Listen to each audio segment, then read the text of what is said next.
Welcome back, everyone. If you are new here, pull up a chair, get comfortable, maybe grab a warm drink. And if you have been here before, you already know what we do. We slow things down, we go back, way back. And we find the stories that history almost forgot to tell us. Tonight we are starting something that I think is going to stay with you for a while, because I want to ask you something simple. When was the last time you were truly genuinely afraid of the dark? Not startled by something, not spooked by a horror movie. I mean that old, deep, wordless fear, the kind that your body feels before your brain even has a chance to explain it. The kind that makes you want to pull the blanket up, check the lock on the door, and not think too hard about what might be just outside the window. Most of us, if we are honest, have felt it at least once. And most of us also, if we're honest, have quickly turned on a lamp and felt a little embarrassed about it. But here is what I find quietly extraordinary, that feeling you just imagined, that small irrational flicker of unease in the dark. For most of human history, it was not irrational at all. It was the most sensible thing a person could feel. Let us go back. Not to ancient times just yet, let us start somewhere closer. Somewhere you can almost picture. Imagine a village in rural England, 1400 and something. The year does not matter as much as the hour. The hour is what matters. It is somewhere past 9 in the evening and the sun went down hours ago. There is no electricity, of course. There are no gas lamps on street corners, no lit storefronts, no glow from a phone on a bedside table. There is firelight from a hearth, if you are fortunate enough to have wood that evening. There is maybe a tallow candle, the kind made from animal fat, which smells about as pleasant as it sounds. And there is the moon, if the sky cooperates. That is it. That is your entire world of light. Now step outside that door. Go on just in your imagination, step out into the village lane after dark. What you encounter is not simply darkness the way we experience it today when the power goes out. It is something deeper, denser, more total. Historians who have studied pre-industrial nightlife describe it as a kind of physical presence, almost like a substance. Your eyes do not adjust the way movies suggest. Real, complete darkness, the kind without a single artificial light source for miles, is disorienting in a way that is genuinely difficult for modern people to comprehend. You lose depth. You lose distance. You lose in a very real sense your bearings in the world. A scholar named Roger E. Kirch spent decades researching the history of nighttime in Western civilization. And one of the things he found most striking was how consistently pre-modern people described night as a separate realm, not just a darker version of day, a different world with different inhabitants, different rules, different dangers. The night was not the absence of the day, it was its own thing entirely, and ordinary people had an entirely reasonable, deeply practical fear of entering it. Now what were those dangers specifically? Some of them were physical, and I want to be clear here, not metaphorical, not superstitious, genuinely materially physical. The roads outside villages were not paved, they were rutted, muddy, uneven, and in many seasons actively dangerous to walk on in daylight, let alone in darkness. A broken ankle a mile from home in winter with no light, and no one expecting you back for hours could mean death. This was not an edge case.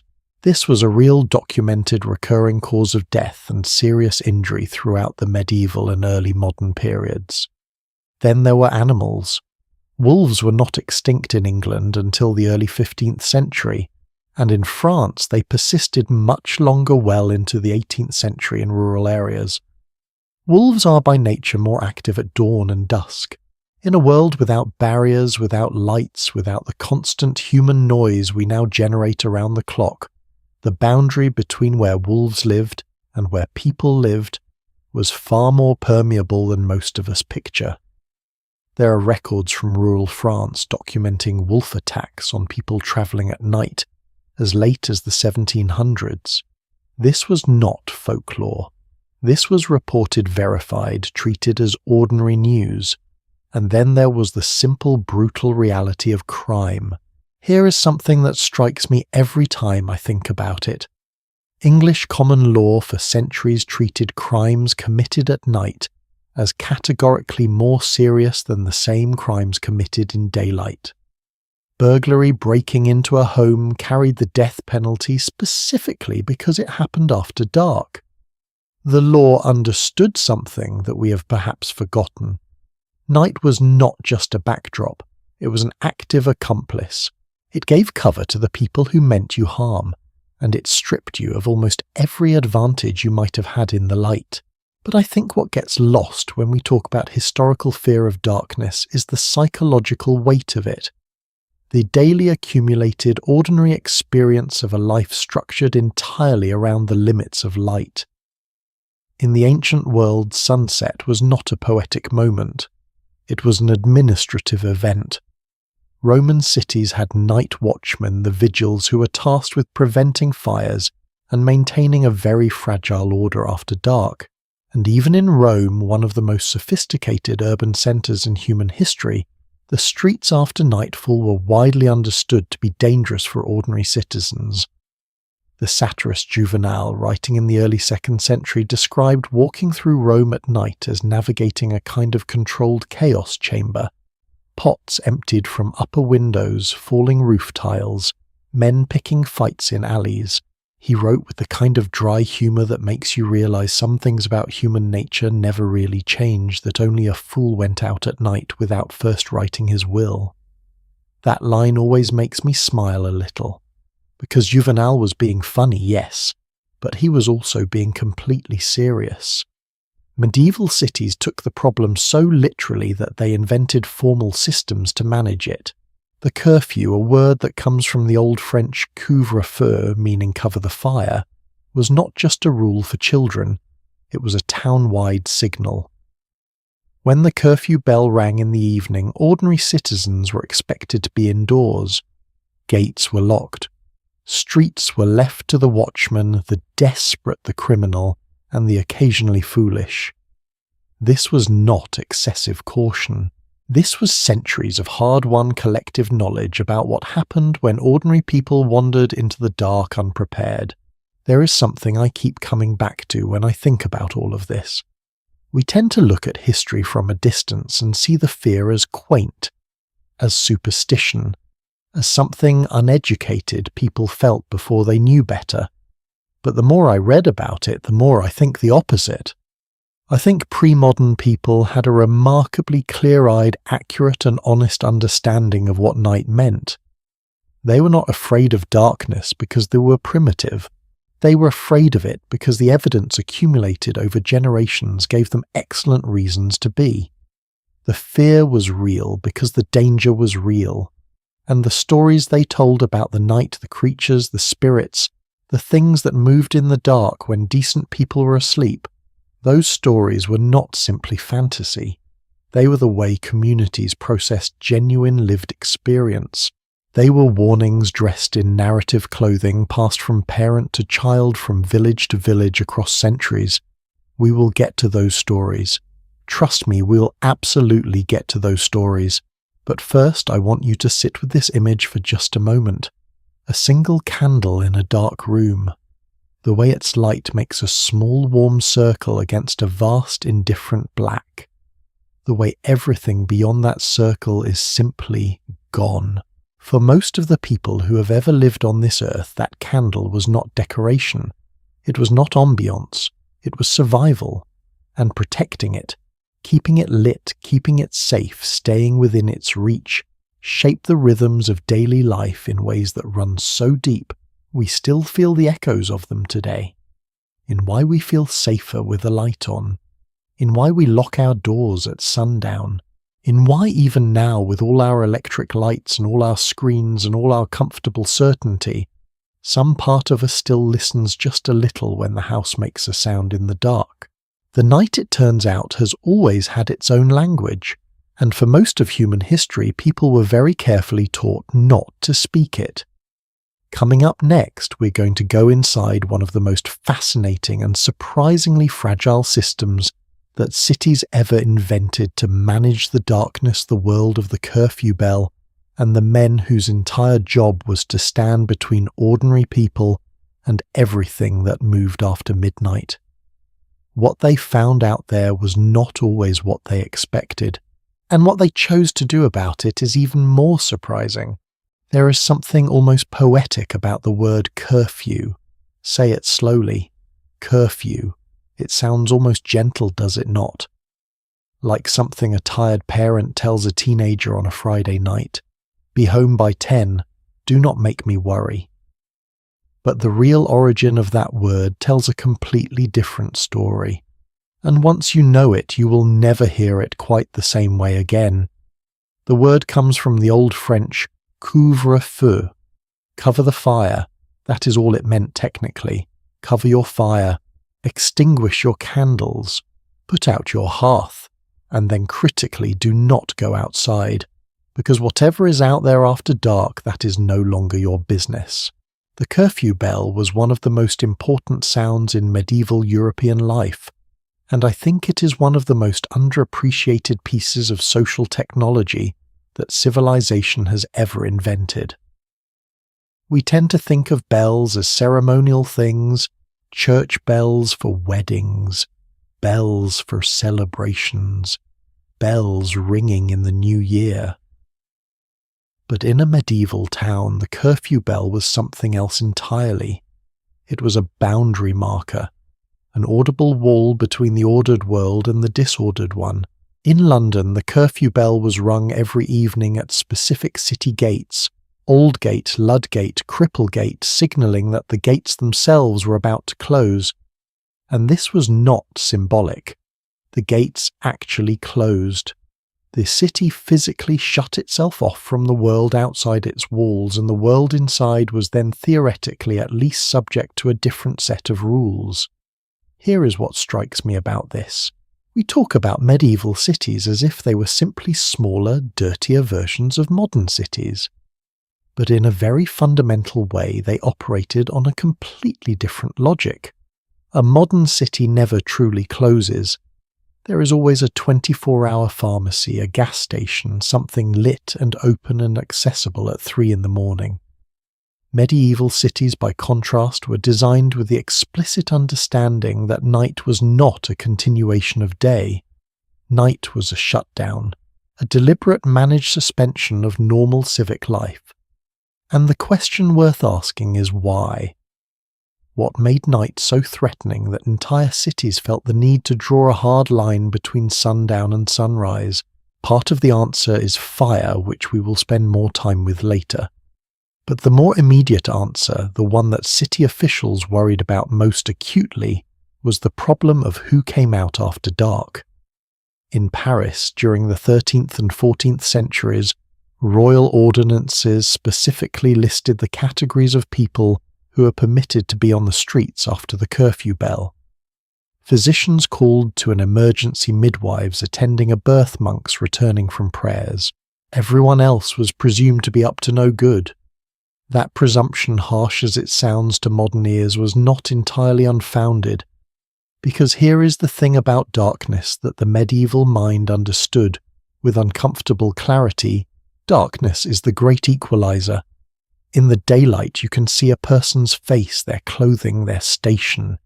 You can recognize your neighbor, your tradesman, your local priest.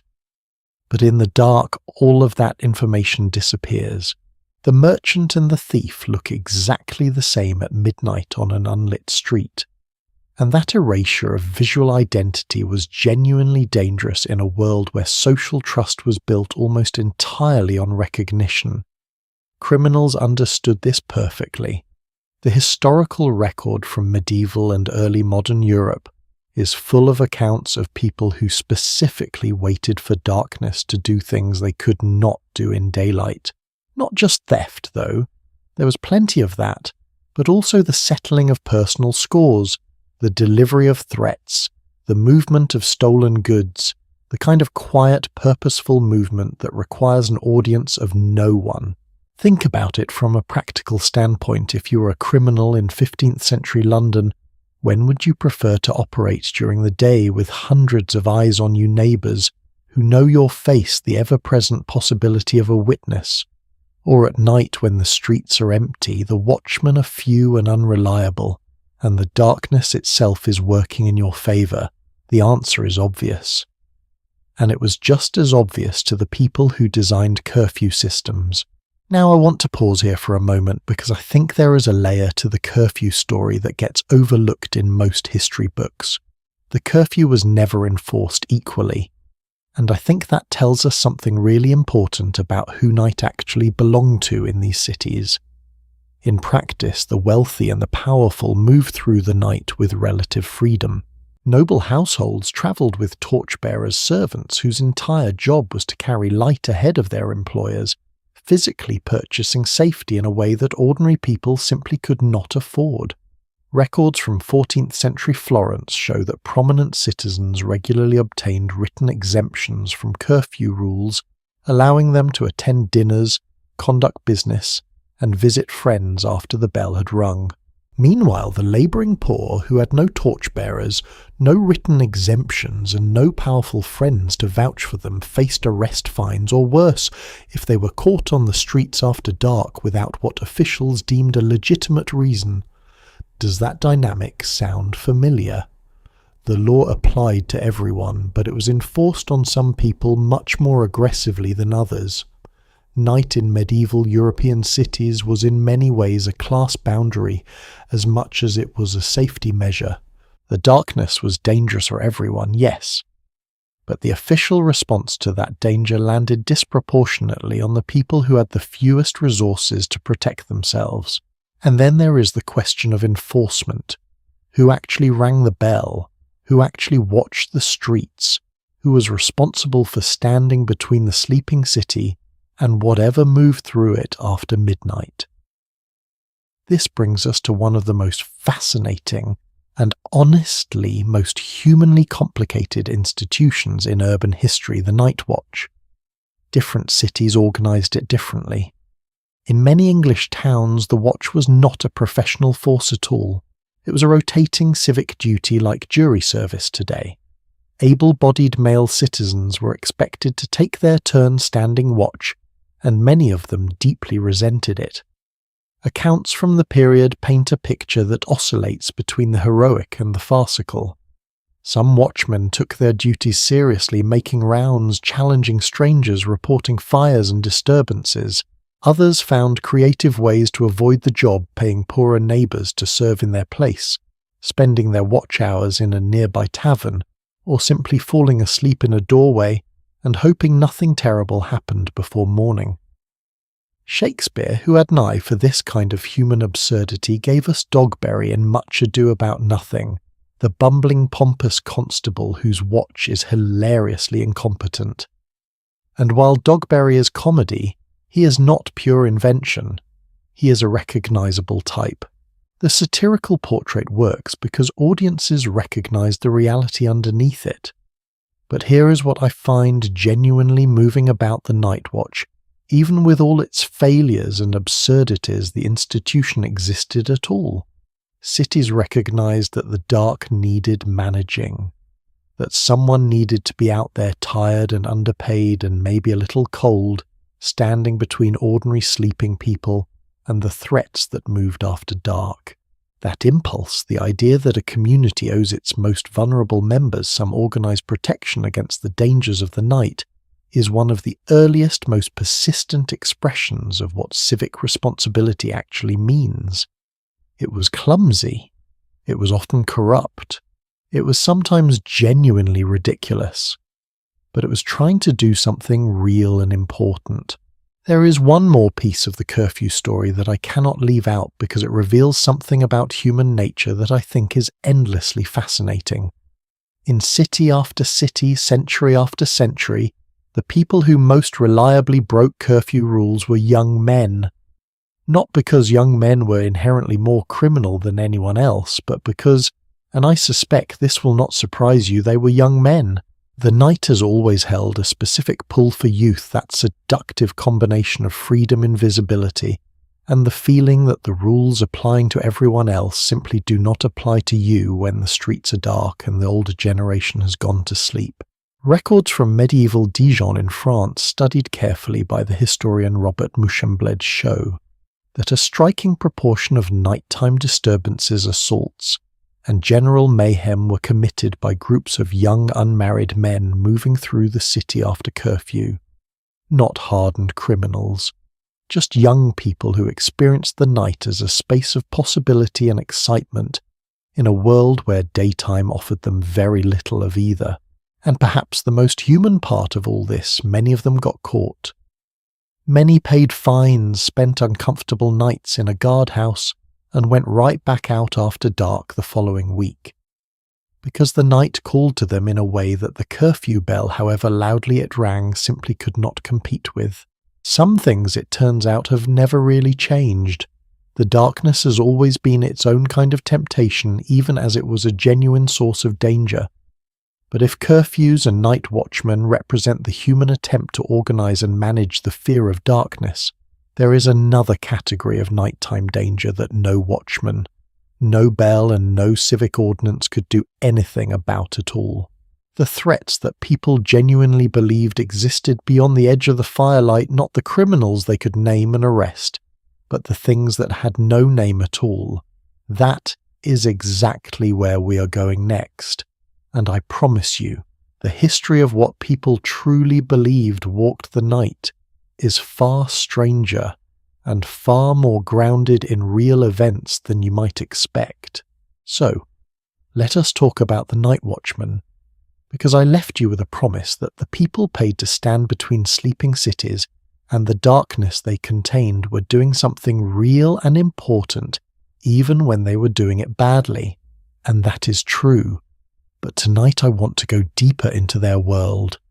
Not just the institution which we touched on briefly before, but the lived experience of the actual men who walked those streets, what they saw, what they reported, what they chose not to report, and what that gap between what was documented and what was whispered tells us about the true texture of night in pre-modern cities.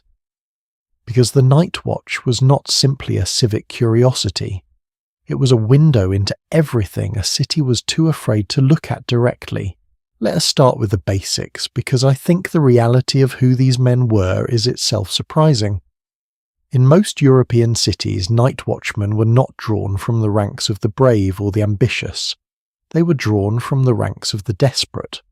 In London, particularly in the 17th and 18th centuries, the watch was staffed heavily by men who were too old, too infirm, or too poor to find other employment. They were paid almost nothing, in some parishes as little as a shilling a night, which in practical terms was barely enough to cover a meal. They were given minimal equipment, a staff, sometimes a lantern, occasionally a rattle to raise the alarm. They were given no training whatsoever, and they were expected to patrol alone, often for 6 or 8 hours at a stretch, through streets that were genuinely dangerous in darkness that was genuinely total. When you lay it out like that, the wonder is not that so many of them failed. The wonder is that any of them showed up at all. And yet they did. Night after night, year after year, for centuries. Old men and young men who had no other options, wrapping themselves against the cold, picking up their lanterns, and walking out into the dark city that everyone else had locked themselves away from. I find something quietly heroic in that, even knowing everything that went wrong. Now, what did they actually encounter out there? This is where the historical record gets genuinely interesting and genuinely complicated. Because Watchman's reports from the period are fascinating documents, but they require a careful reader. They are full of what was officially recorded, which is not always the same thing as what actually happened. Official records from London's watch throughout the 17th century show a predictable catalogue of nighttime problems, drunken disorderly persons, prostitutes soliciting suspicious strangers who could not account for themselves, the occasional fight that spilled out of a tavern. Standard stuff, more or less. The kind of orderly disorder that a functioning city generates after hours, But read the personal accounts, the diaries, the letters, the court depositions, and a different picture emerges. A more chaotic, more frightening, and frankly more human one. The streets of London after midnight were by multiple accounts effectively lawless in many neighbourhoods. In the rookeries of St Giles, one of the most notorious slum districts in the city, the watch simply did not enter. Not officially, not on principle. In practice, because the watchmen assigned to those areas knew perfectly well that entering certain courts and alleyways alone at night was not bravery, it was recklessness. So they patrolled the edges. They stuck to the lit streets. They heard things from the darkness that they chose not to investigate, and they wrote their reports accordingly. This is not cowardice. I want to be careful here because it is easy to judge from a comfortable distance. A single elderly man with a wooden staff was not going to single-handedly impose order on a neighbourhood that had organised itself explicitly to resist outside authority. The watchmen knew their limits. The question is, what happened in the space those limits created? What happened quite often was that the night became its own jurisdiction. This is a concept that I think is worth sitting with for a moment, because it is not just a colourful historical detail. It reflects something genuinely important about how human societies function when formal authority withdraws or is simply incapable of operating effectively. In the neighbourhoods where the watch was absent or ineffectual, communities developed their own systems. Night had its own economy, its own social rules, its own hierarchy of power. Taverns that officially closed at 9 operated quietly until 2 or 3 in the morning, with their shutters drawn and their customers deeply committed to mutual discretion. Networks of receivers and sellers of stolen goods operated with remarkable sophistication, moving merchandise through back streets under cover of darkness, with the kind of organisational efficiency that would have impressed a modern logistics company. And this economy had its own enforcers men whose authority in the nighttime streets was in practical terms more real and more immediate than any official watchman's. Not because they were stronger or smarter, but because they were present in a way that formal authority was not. Henry Fielding, the novelist who also served as a magistrate in mid-18th century London, wrote extensively about this parallel nighttime world. He estimated, and his estimates were based on real investigative work, not pure speculation, that there were thousands of people in London who lived almost entirely within the economy of the night, who slept in the daytime, woke at dusk, and operated in a city that the law effectively abandoned every evening, when the watch took up its largely symbolic position on the corner. Here is a question I genuinely find myself turning over: whose city was London at midnight? Not rhetorically, practically. If the watch was overwhelmed and undertrained, if the magistrates were asleep, if respectable citizens were behind locked doors, then who actually governed the streets? The answer that emerges from the historical record is uncomfortable and fascinating in equal measure. The night belonged functionally to whoever was willing to be in it, and that was a remarkably diverse group. Criminals, certainly, but also the desperately poor who had no shelter, servants returning from late errands, doctors and midwives answering emergency calls, night soil men who collected the city's waste before dawn to keep respectable daylight London from confronting its own mess too directly, bakers who needed to begin their work at 2 and 3 in the morning to have bread ready by sunrise. The nighttime city was in a strange way more democratically occupied than the daytime one. Status mattered less in the dark. The gentleman and the beggar moved through the same unlit streets, faced the same patches of absolute darkness, were equally invisible to one another. What the better watchmen understood, the ones who were genuinely effective, and there were some, was that their job was not enforcement in any meaningful modern sense. It was presence. It was the simple act of being a visible, named accountable human being in a space that otherwise had none. There is a record from Bristol in 1710 of a watchman named Thomas Garland, who over the course of 14 years on the watch was credited with preventing 3 fires, apprehending numerous thieves, and most remarkably talking at least 2 people out of ending their lives on the bridge he regularly patrolled. None of that appears in his official reports as anything dramatic. It is mentioned in passing almost casually in a document written after his death by the parish that employed him. 14 years of cold nights and small interventions. 14 years of being the one person in the dark who was supposed to care what happened. That to me is the truest image of what the Night Watch actually was. Not the bumbling Dogberry of Shakespeare's comedy. Not the corrupt sleeping caricature of later reformers' pamphlets, but something quieter and more dignified than either ordinary men doing an imperfect job in an impossible situation, holding a thin, flickering line between the city that slept and everything that moved while it did. By the early 19th century, it had become undeniable that this system, this patchwork of parish watches, civic duties, and improvised local solutions, was no longer sufficient for the cities that industrialization was rapidly transforming. London was growing at a pace that no medieval institution could keep up with. The streets were filling with strangers. The old system of recognition and community accountability was breaking down under sheer pressure of population. The Metropolitan Police Act of 1829 was in some ways the formal acknowledgement of something that had been true for a long time. The night could not be managed by amateurs any longer. Cities needed professional, trained, accountable bodies of men whose entire purpose was to impose order after dark. But here is the quiet irony that I keep returning to. Even with professional policing, even with gas lamps beginning to push back the physical darkness, the psychological fear of what night contained did not simply disappear. It shifted. It adapted. It found new shapes to inhabit.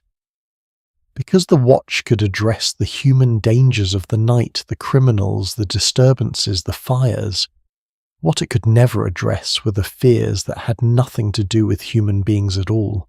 And those fears, the ones that came from somewhere older and stranger than any criminal network or any city ordinance, are precisely what we need to talk about next. Because while cities were busy organizing their watchmen and ringing their curfew bells, ordinary people were also telling each other stories about what the dark actually contained. And some of those stories were not simply folklore. Some of them were responses to things that had genuinely happened. Things that left bodies, left evidence, left entire communities shaken in ways that a night watchman with a wooden staff was entirely powerless to prevent.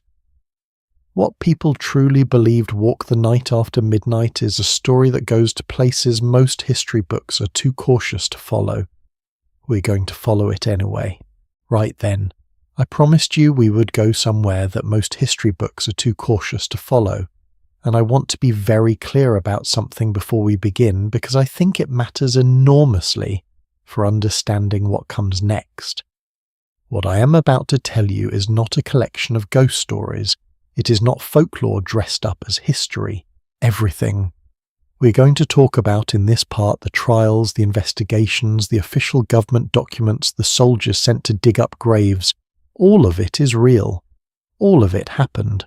All of it was recorded by educated, sober, often deeply skeptical people who went looking for rational explanations and came back uncertain.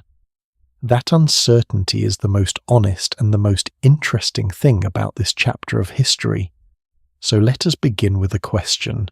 Have you ever wondered why the vampire myth is so persistent? Not the romantic, brooding, beautifully dressed version from modern films. The original version. The one that made actual governments respond with official investigations. The one that sent military officers into rural villages to open graves and write formal reports to their superiors about what they found. Because that happened. And the story of why it happened is far stranger than any novel. The year is 1725. The village is Kisiljevo, a small settlement in Serbian territory, then under Habsburg administration, what is now roughly the border region between Serbia and Eastern Europe. A man named Petar Blagojevich dies. Ordinary death, unremarkable circumstances. He is buried. The village moves on, and then within 8 weeks 9 other people in the same village die, one after another. Different ages, different households, no apparent connection between them, before each of them passes several report the same experience, that they have woken in the night, feeling a weight upon their chest, unable to breathe, and seen in the darkness the figure of Petar Blagojevich standing at the foot of their bed. This is not a rumour that spreads after the deaths. These reports are made before death to neighbours and to the local priest. The consistency is, to put it mildly, alarming. The Habsburg authorities, to their credit, do not dismiss the matter. They send an official and imperial provisor named Frombald to investigate. Frombald orders the exhumation of Blagojevich's body. What he finds when the grave is opened, he records in an official report that still exists today, sitting in an archive in Vienna. The body, after 8 weeks in the ground, shows what Frombald describes as unusual preservation. The skin appears fresh, the hair and nails appear to have continued growing, and this is the detail that clearly unnerves him. Even in his formal bureaucratic prose, the mouth contains what appears to be fresh blood. Frombald does not conclude that Petar Blagojevich is a vampire. He is a rational man, a government official deeply uncomfortable with the entire situation. But he also cannot explain what he has seen. His report ends with something that strikes me as remarkably honest.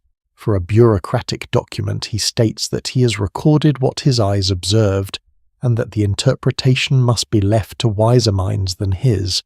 Now, before we go any further into the supernatural dimension of this, I want to offer you the scientific dimension, because I think it is just as fascinating. What Frombald almost certainly observed in that grave was a natural process that, in the 18th century, was completely unknown to medical science. We now know that the decomposition of the human body is an extraordinarily variable process. It depends on soil composition, temperature, moisture levels, the health of the individual at the time of death, and a dozen other factors. Under certain conditions, particularly in clay-heavy, relatively dry soil, bodies can decompose much more slowly than the surrounding culture expects. Gases produced during decomposition can push fluids, including blood, toward the mouth and nose. Skin can appear to have changed colour. The internal gases can cause physical movement even after burial, which in some documented cases has caused bodies to shift into positions that look to a grieving and frightened observer as though they have been moving. None of this was understood in 1725. What Frombald saw was real. His description was almost certainly accurate. His interpretation, or rather his refusal to firmly interpret, was under the circumstances the most scientifically honest response available to him. What the villagers saw in their nightmares and what they experienced in their bodies before they died, the crushing weight, the difficulty breathing, the vivid hallucinations of familiar figures we now recognize as a condition called sleep paralysis, a state in which the brain partially wakes from deep sleep, while the body remains in its natural paralyzed sleeping state, often accompanied by intense hallucinations of a presence in the room. Sleep paralysis is documented across cultures and centuries. It is, if anything, more common during periods of stress, grief, and community trauma. A village in shock from multiple deaths in rapid succession. People lying awake with anxiety, finally falling into exhausted sleep.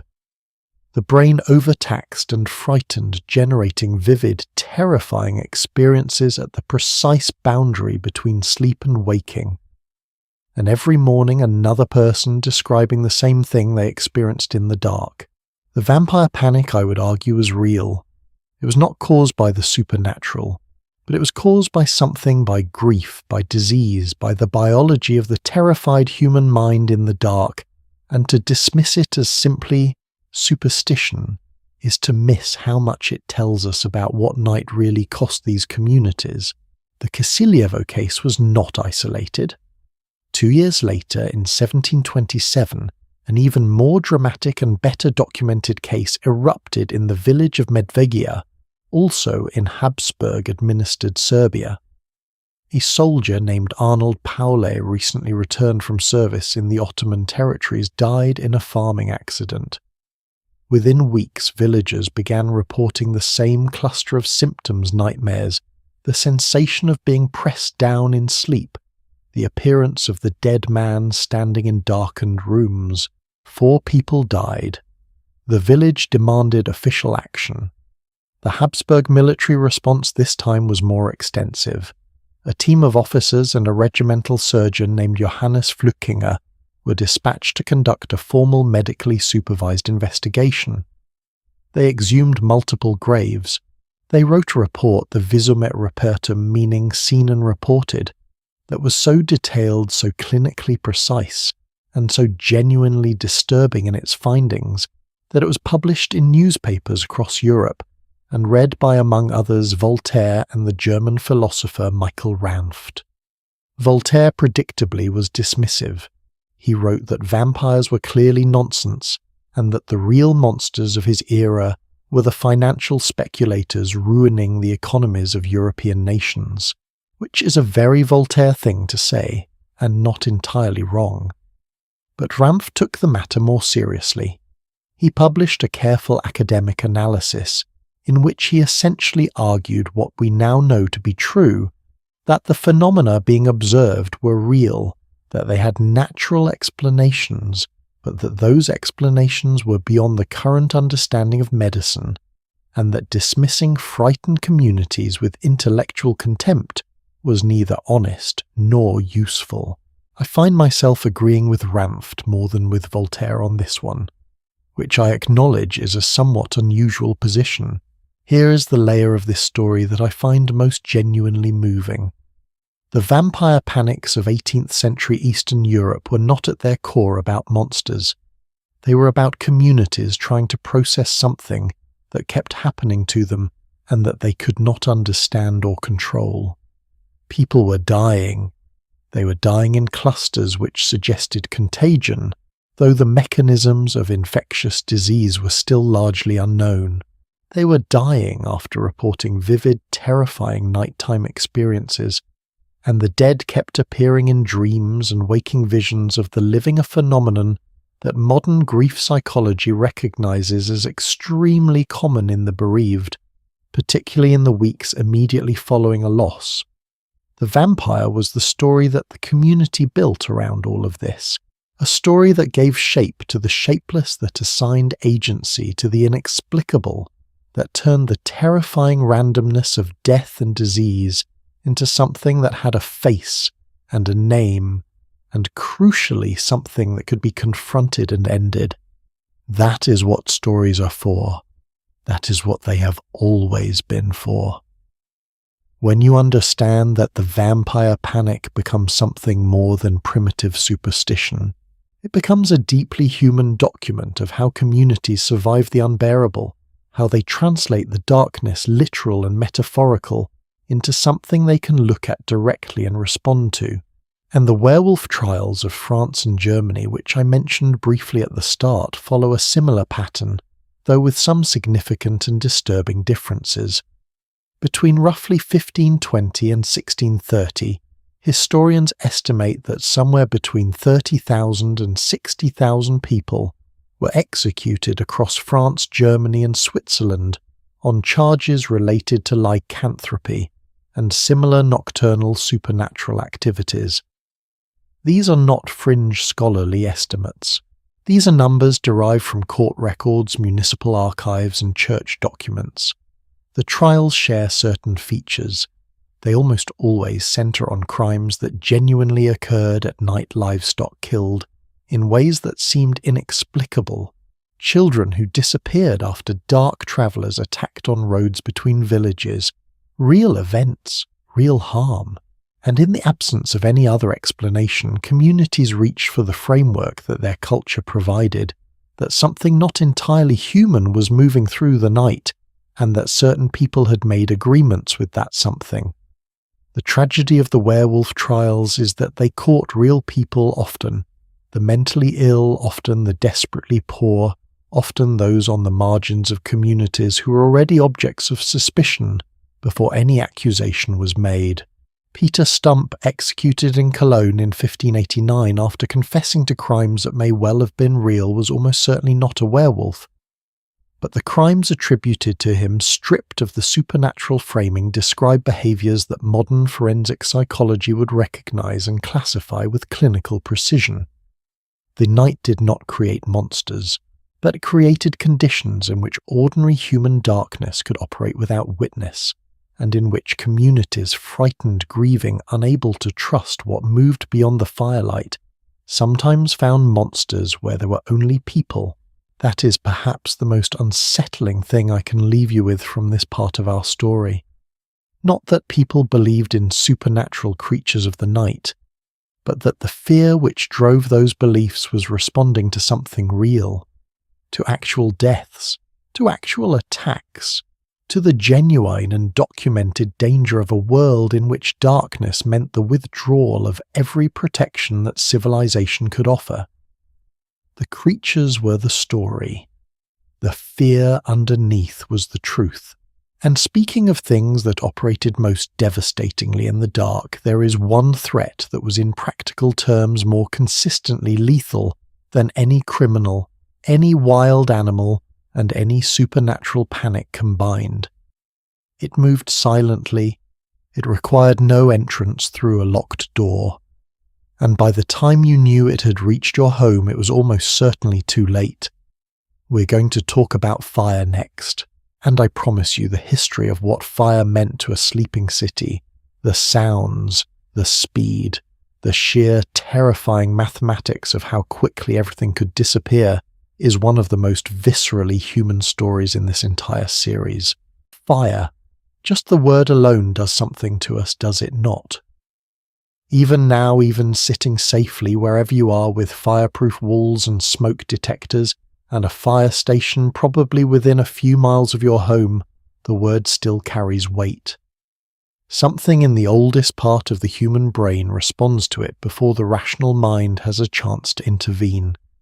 Now imagine that word at 2 a.m, in a city built almost entirely of wood, where every building shares a wall with the next one, where the streets are barely wide enough for 2 people to pass each other, where there is no fire department, no telephone, no organised emergency response of any kind, where the only water supply is a series of wells and a nearby river, and the only tools available are leather buckets and hand-operated pumps that require 20 people working in relay just to produce a thin stream of water. Imagine waking to the smell of smoke in that city. Imagine the sound a few minutes later that your neighbours are screaming. This was not a theoretical nightmare for the people who lived in pre-modern cities. This was a recurring, documented, statistically predictable feature of urban life, and it happened overwhelmingly at night. Let me give you the mathematics of nighttime fire, because I think the numbers are necessary to truly understand what this fear meant in practical terms. Wood ignites at approximately 300 degrees Celsius under the right conditions. In a medieval or early modern building timber-framed with wattle and daub walls, a thatched or wooden roof, and a hearth fire that may or may not have been fully extinguished, before the household went to sleep, the conditions for ignition were present every single night. A coal rolling from the hearth onto a wooden floor, a candle left burning near a curtain, a spark from a kitchen fire that had not fully died. Any of these unnoticed during the hours of sleep could produce a fire that became uncontrollable within minutes. And the speed of fire in these conditions is something that is genuinely difficult to convey. A fully involved timber-framed building in dry conditions can be entirely consumed in under 20 minutes. The heat produced is intense enough to ignite neighbouring structures, without direct contact simply from radiant heat. across a gap of a few feet, in streets where buildings were sometimes separated by less than a meter. A single house fire could spread to 10 or 15 structures before anyone had even located enough buckets to begin fighting it. This is not speculation. This is what the historical record shows over and over again with a consistency that becomes almost numbing to read about. Let us talk about London on the night of September 2nd, 1666. Because the Great Fire of London is one of those historical events that most people have heard of, but very few people have actually sat with in terms of what it was like to be inside it. The fire began in the early hours of Sunday morning in a bakery on Pudding Lane near the north bank of the Thames. Thomas Fariner, the king's baker, had not fully extinguished his ovens before going to bed. Sometime between 1 and 2 in the morning, something ignited, most likely a pile of fuel stored near the ovens, and the fire found its way into the timber structure of the building. Fariner woke to smoke filling the upper floor. He and his family escaped through an upstairs window, crawling along a gutter to a neighbouring building. One of his maidservants refused to attempt the crossing, whether from fear of the height or from simple paralysis in the face of the impossible choice she was being asked to make history does not record. She became one of the first recorded fatalities of the fire. By 3 in the morning, the fire had spread to the surrounding streets.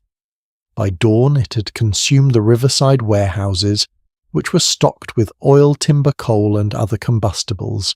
The Thames itself, or rather the warehouses along it, became a fuel source. Barges on the river caught fire. The heat was intense enough that people standing on London Bridge reported feeling it on their faces from hundreds of feet away. Samuel Pepys, the diarist whose account of the fire is one of the most detailed and personal records we've watched from the tower of All Hallows Church in the early morning hours, and described what he saw as a sight that he had no adequate language for. He wrote that the fire seemed alive, that it moved with something resembling intent, that watching it consume a city he had lived in his entire life produced a feeling that combined terror with a strange, inappropriate, almost shameful awe. I understand exactly what Pepys meant by that. There is something in the human response to fire that is almost involuntarily beautiful, even when it is destroying everything.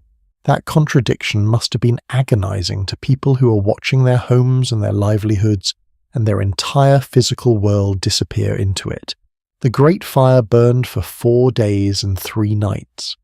By the time it was finally contained, not extinguished, but contained by creating fire breaks through demolishing buildings in the fire's path, it had consumed an area of roughly 1.5 square kilometres at the heart of the city. Approximately 13,200 houses were destroyed. 87 parish churches burned.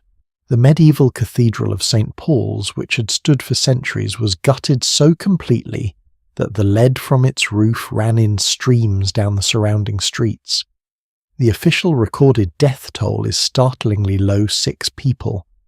Modern historians believe this figure is almost certainly a significant undercount, reflecting the difficulty of accounting for the poor, the transient, and those who left no records. But even if the human toll in immediate lives was lower than the scale of destruction, suggests the social and economic devastation was enormous. Something in the range of 100,000 people in a city of perhaps 500,000 were left homeless overnight. 100,000 people, sleeping in the fields outside the city walls, in September, with no shelter, no food stores, and no immediate prospect of either. The fire did not just destroy buildings, it destroyed the accumulated wealth, the records, the tools, the materials, the entire physical infrastructure of tens of thousands of lives. A craftsman who lost his workshop lost not just the structure, but the tools he had spent a lifetime acquiring, the materials he had purchased on credit, the relationships with suppliers and customers that depended on his physical presence in a known location. For many of these people, the Great Fire was not just a disaster. It was the end of everything they had built.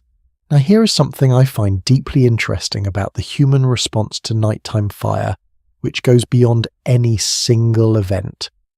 Cities knew this was coming. Not the specific fire, not the specific night, but the general shape of the catastrophe in the way that a coastal community knows that eventually a major storm will arrive. The risk was understood, calculated, and in many cases accepted as simply the cost of urban life. Medieval and early modern building codes, and they did exist, fragmentary and inconsistently enforced, as they were repeatedly tried to address the nighttime fire problem. After a devastating fire in London in 1212 that may have killed as many as 3,000 people on London Bridge alone, new regulations required that certain buildings be constructed with stone walls rather than timber. After another major fire in 1633, further restrictions were imposed, and yet when the Great Fire came in 1666, the city was still fundamentally built of wood. Because stone construction was expensive, because existing property rights made forcing owners to rebuild costly, because as is so often the case with known but distant risks, the immediate pressures of daily life consistently won out over the theoretical preparations for disaster. Does that dynamic sound familiar? I find myself thinking about it in terms that extend well beyond the 17th century. What I want you to sit with for a moment is what it actually felt like to go to sleep in one of these cities. Not as a fact about other people in a distant time, but as a genuine imaginative exercise. You have had your supper. You've extinguished your candles, or most of them. Your hearth fire is banked, you hope, sufficiently, you're never entirely sure. Your building shares walls on both sides with your neighbours. You know that the family to your left has a tendency to let their kitchen fire burn late. You know that the workshop across the lane stores oil in large quantities. You know that the nearest water source is a 5-minute walk, and that by the time anyone could organise a bucket line from there to here, 5 minutes would already be 5 minutes too late. You know all of this, and you close your eyes anyway, because what else can you do? This, I think, is one of the most quietly profound things about the ordinary human beings of pre-modern cities. They were not naive about the dangers they lived with. They were not unaware. They simply had no alternative to accepting those dangers as the conditions of life and finding within that acceptance enough peace to sleep. The historian Fernand Braudel wrote beautifully about this quality of pre-modern existence. The way that catastrophe was not an interruption of normal life, but a thread woven through it, present in every calculation, every decision, every night spent, hoping that tomorrow would look like today. After the Great Fire, London was rebuilt and rebuilt differently. Sir Christopher Wren submitted a comprehensive plan for a rationalised, safer city with wider streets and better fire separation between buildings.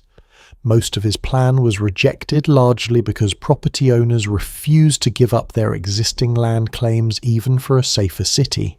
What emerged was a compromise rebuilding on roughly the same street plan but with new requirements for brick and stone construction in the areas that had burned. The rebuilt London was genuinely less vulnerable to the kind of catastrophic fire spread that had destroyed the old one. But it was not safe. No city of wood and candles and open hearths was ever truly safe after dark. The risk shifted. It became more manageable. It did not disappear, and the people who lived in that rebuilt city knew this. They went to sleep every night knowing this. The fear did not vanish with the rebuilding. It simply went quiet the way a river goes quiet before a bend. Still moving, still there, still waiting. There is something I have been thinking about throughout this part of our story, and I want to share it with you because I think it changes how we understand everything else we've discussed. The criminal in the alley, the supernatural creature at the edge of the firelight, the fire spreading through sleeping streets. These are all different fears, different shapes of the same essential terror, But underneath all of them is one shared human experience, the knowledge that in the dark you are vulnerable in ways you're not vulnerable in the light. That the things which protect you during the day, visibility, community, the ability to see and be seen, and to call for help are stripped away by darkness in ways that you cannot fully compensate for no matter how careful you are. The night was dangerous, and the people who lived before the age of electric light carried that knowledge in their bodies, in their habits, in the architecture of their cities, and the structure of their laws, and the stories they told their children before sleep. We have largely forgotten that knowledge, which is by almost any measure an extraordinary gift. But gifts have a way of making us forget what they replaced. Speaking of things that move through the night with specific, organized, and very human intent, there is one category of nighttime danger that I have not mentioned yet, and it operated in the darkest, most unguarded hours with a combination of calculation and desperation that is unlike anything else we have discussed. The men who came for the dead while the living slept, the people who made their living from what cemeteries contained, and the city of Edinburgh where this particular trade reached its most disturbing conclusion. That is precisely where we are headed next. Picture this for a moment. You have just buried someone you love, a mother, a brother, a child. You have wrapped them carefully, said the words that needed to be said, placed them in the ground with whatever ceremony your means and your grief allowed. You have gone home hollow and exhausted, and you have tried to sleep. And somewhere across the city, in a narrow room that smells of tallow and damp wool, two men are pulling on their coats, picking up their shovels, and heading in the direction of that cemetery. They will be there by midnight. They will be finished before 3, and by the time the sun rises over Edinburgh or London or Paris or a dozen other cities in the early 19th century, the person you buried will be on a table in a medical school, and the grave will be carefully, almost considerately recovered with earth so that nothing appears disturbed. This happened regularly, systematically, for decades, and the reason it happened is one of the most morally complicated stories that the history of medicine has to offer. Let us go back a little, because this story has a context that makes it genuinely comprehensible, even if it never quite becomes comfortable. By the early 19th century, medicine was undergoing a transformation that we now recognize as one of the most important in human history.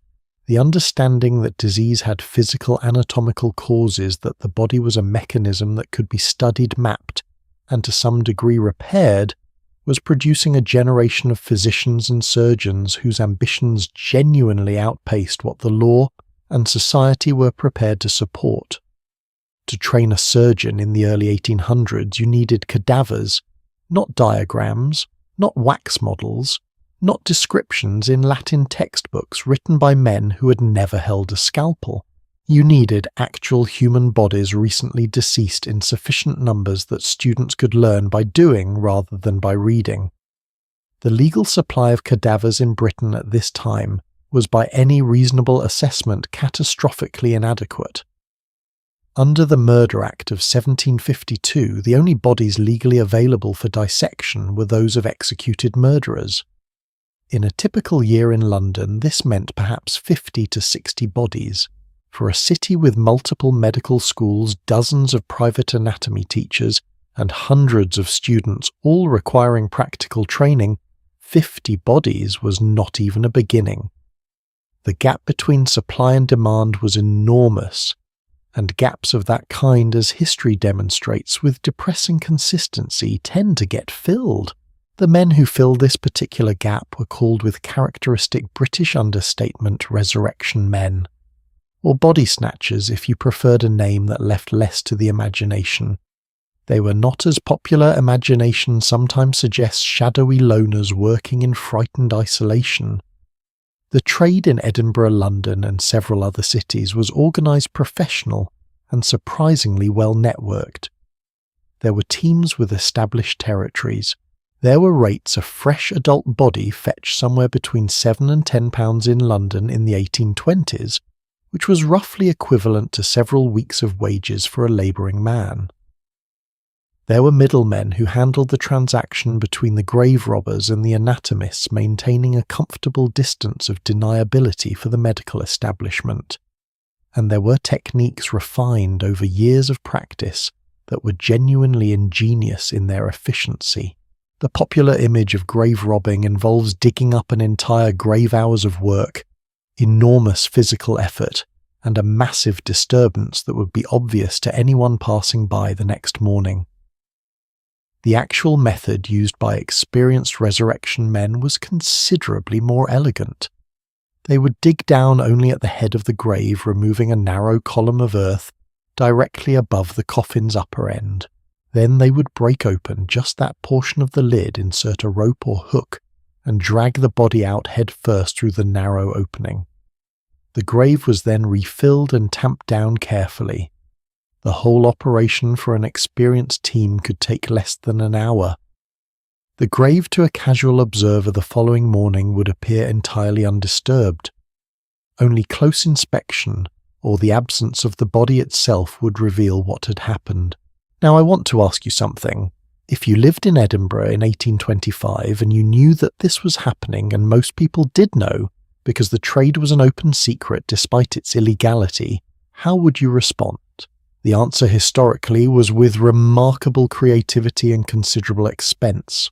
Wealthy families began purchasing iron devices called mort safes, essentially cages of iron bars bolted over the coffin and cemented into the grave, designed to make removal of the body physically impossible, without tools and noise that would attract immediate attention. Some mort safes were elaborate, almost beautiful constructions. There are examples still visible in Scottish churchyards today that were clearly made by skilled craftsmen with a genuine eye for design, which tells you something interesting about human nature, even in grief, even in anger, even in the face of something as grim as protecting a loved one's body from theft. People wanted the protection to be well made. Less wealthy families organised night watches of their own, sitting in the churchyard after dark in rotating shifts, sometimes for weeks after a burial, until the body had decomposed to the point where it held no value for the anatomists. Local communities in some areas pooled resources to hire permanent watchmen for their parish cemeteries, an arrangement that produced its own complications and occasional confrontations with resurrection men who were not inclined to simply walk away from a profitable evening's work. Some churchyards built watchhouses, small stone structures at the cemetery entrance, where guards could shelter during their vigil. Several of these buildings still exist in Scotland and northern England, and walking past one today, knowing what it was built for, produces a particular kind of quiet feeling that I find difficult to name, something between admiration and sorrow. The Edinburgh trade in particular developed a specific geography and social texture that the historical record has preserved in some detail. The city's anatomy schools in Edinburgh had some of the finest in the world at this period, were concentrated in and around the old town in buildings that received deliveries of a particular kind through back doors in the early hours of the morning. The resurrection men of Edinburgh were by most accounts men who had few other economic options. The work was illegal, socially despised, physically demanding, and not without genuine personal risk, not just from the law but from grieving families and community members who were not above violence when they discovered what had been done. And yet the pay was reliable. The demand was consistent. And in a city where poverty was endemic and legitimate employment was scarce, the trade attracted a steady supply of practitioners. What I find genuinely interesting reading the historical accounts is how ordinary these men were. Not monsters, not villains in any straightforward sense. Men in difficult circumstances making terrible choices because the alternatives were worse. That does not justify what they did, but it does make it more human and more disturbing than a simple story of evil ever could. And then came William Burke and William Hare. If the body-snatching trade occupies a morally complicated middle ground, Burke and Hare represent the point at which that complication collapsed entirely into something unambiguous. Burke and Hare were Irish immigrants living in Edinburgh's Westport district in 1827 and 1828, residing in a lodging house run by Hare and his partner Margaret Laird.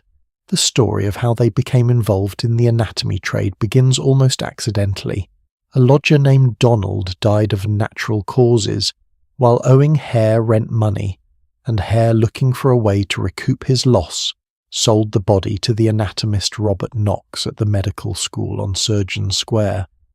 The payment £7 and 10 shillings was immediate, no questions asked, and apparently rather more than Hare had expected.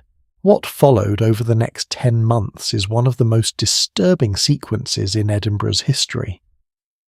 Rather than waiting for people to die naturally, Burke and Hare began to help them along. They targeted the vulnerable, the elderly, the sick, the intoxicated, the people whose absence would not be immediately noticed or officially investigated. Their method was quiet and left no visible marks. They would suffocate their victims by covering the mouth and pressing the nose, a technique that became so associated with them that it entered the English language as a verb to burk, someone meaning to suppress or smother. 16 people were killed over approximately 10 months, 16, and the bodies of every one of them went to Robert Knox's anatomy school, where they were dissected by students who had no idea or chose not to ask where the fresh, unmarked, conveniently delivered cadavers were coming from. The case broke open in October 1828 when lodgers at Hare's house found a body concealed under a bed and reported it to the police. Burke and Hare were arrested. Hare offered immunity in exchange for testimony against Burke accepted. Burke was convicted, hanged in January 1829 before a crowd of approximately 25,000 people, and in a piece of institutional irony that Edinburgh has never quite lived down his body, was handed over to the medical school for public dissection. His skeleton is still displayed at the Anatomical Museum of the University of Edinburgh. His skin was tanned and used to make a small pocketbook, which is also still in existence. Edinburgh has a complicated relationship with this story, as perhaps it should. Robert Knox, who had purchased 16 bodies without inquiry, and whose willingness to ask no questions had created the market that Burke and Hare exploited, was never charged with any crime. He was censured publicly, his reputation destroyed, and he eventually left Edinburgh under what can charitably be described as a cloud. But legally he walked free. That outcome troubled contemporaries deeply, and it still troubles me when I read about it. Knox was not ignorant. He was an educated man, an experienced anatomist, someone who understood perfectly well where fresh, unmarked bodies came from in the Edinburgh of 1828. His silence was not passive. It was a choice made repeatedly over months. The Burke and Hare case produced the Anatomy Act of 1832, which finally reformed the legal supply of bodies for medical education in Britain. The Act allowed medical schools to claim the unclaimed bodies of those who died in workhouses and hospitals, a solution that, as critics at the time pointed out, effectively meant that the poor continued to bear the burden of supplying medical education just through legal rather than illegal means. But the immediate practical effect was significant. The resurrection. Men lost their market almost overnight. The trade collapsed within a few years of the Act's passage, and the elaborate mort safes and churchyard watchhouses became the historical curiosities they are today. What remains is the story itself.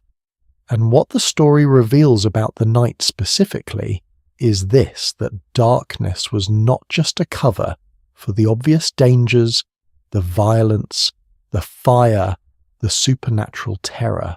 It was also a cover for the systematic, organised and entirely rational exploitation of human vulnerability in its most literal form. The body snatchers worked at night not because they were creatures of darkness in any metaphorical sense, but because night was simply when the work could be done, when the grieving families were at home, when the watchmen were cold and inattentive, when the city had collectively decided for a few hours to stop looking. And speaking of what happened when cities stopped looking, there is another category of nighttime danger that we have not yet addressed. One that was not supernatural, not criminal, in the grave-robbing sense, not even fiery and dramatic. It was quiet. It was invisible. And for centuries people blamed it specifically on the act of going outside after dark. The belief that night air itself could harm you, that something in the atmosphere between sunset and sunrise carried a poison that daylight burned away. That stepping outside your door after dark was in a very literal medical sense putting your health at risk. This belief shaped the sleeping habits, the architecture, the medical practices, and the daily decisions of millions of people across centuries of Western history. And the most remarkable thing about it is that in ways that no one understood at the time, some of it was accidentally, partially, and fascinatingly correct. That is exactly where we are going next. Here is something I genuinely love about history. Sometimes the most wrong explanation turns out to have been pointing at something real all along.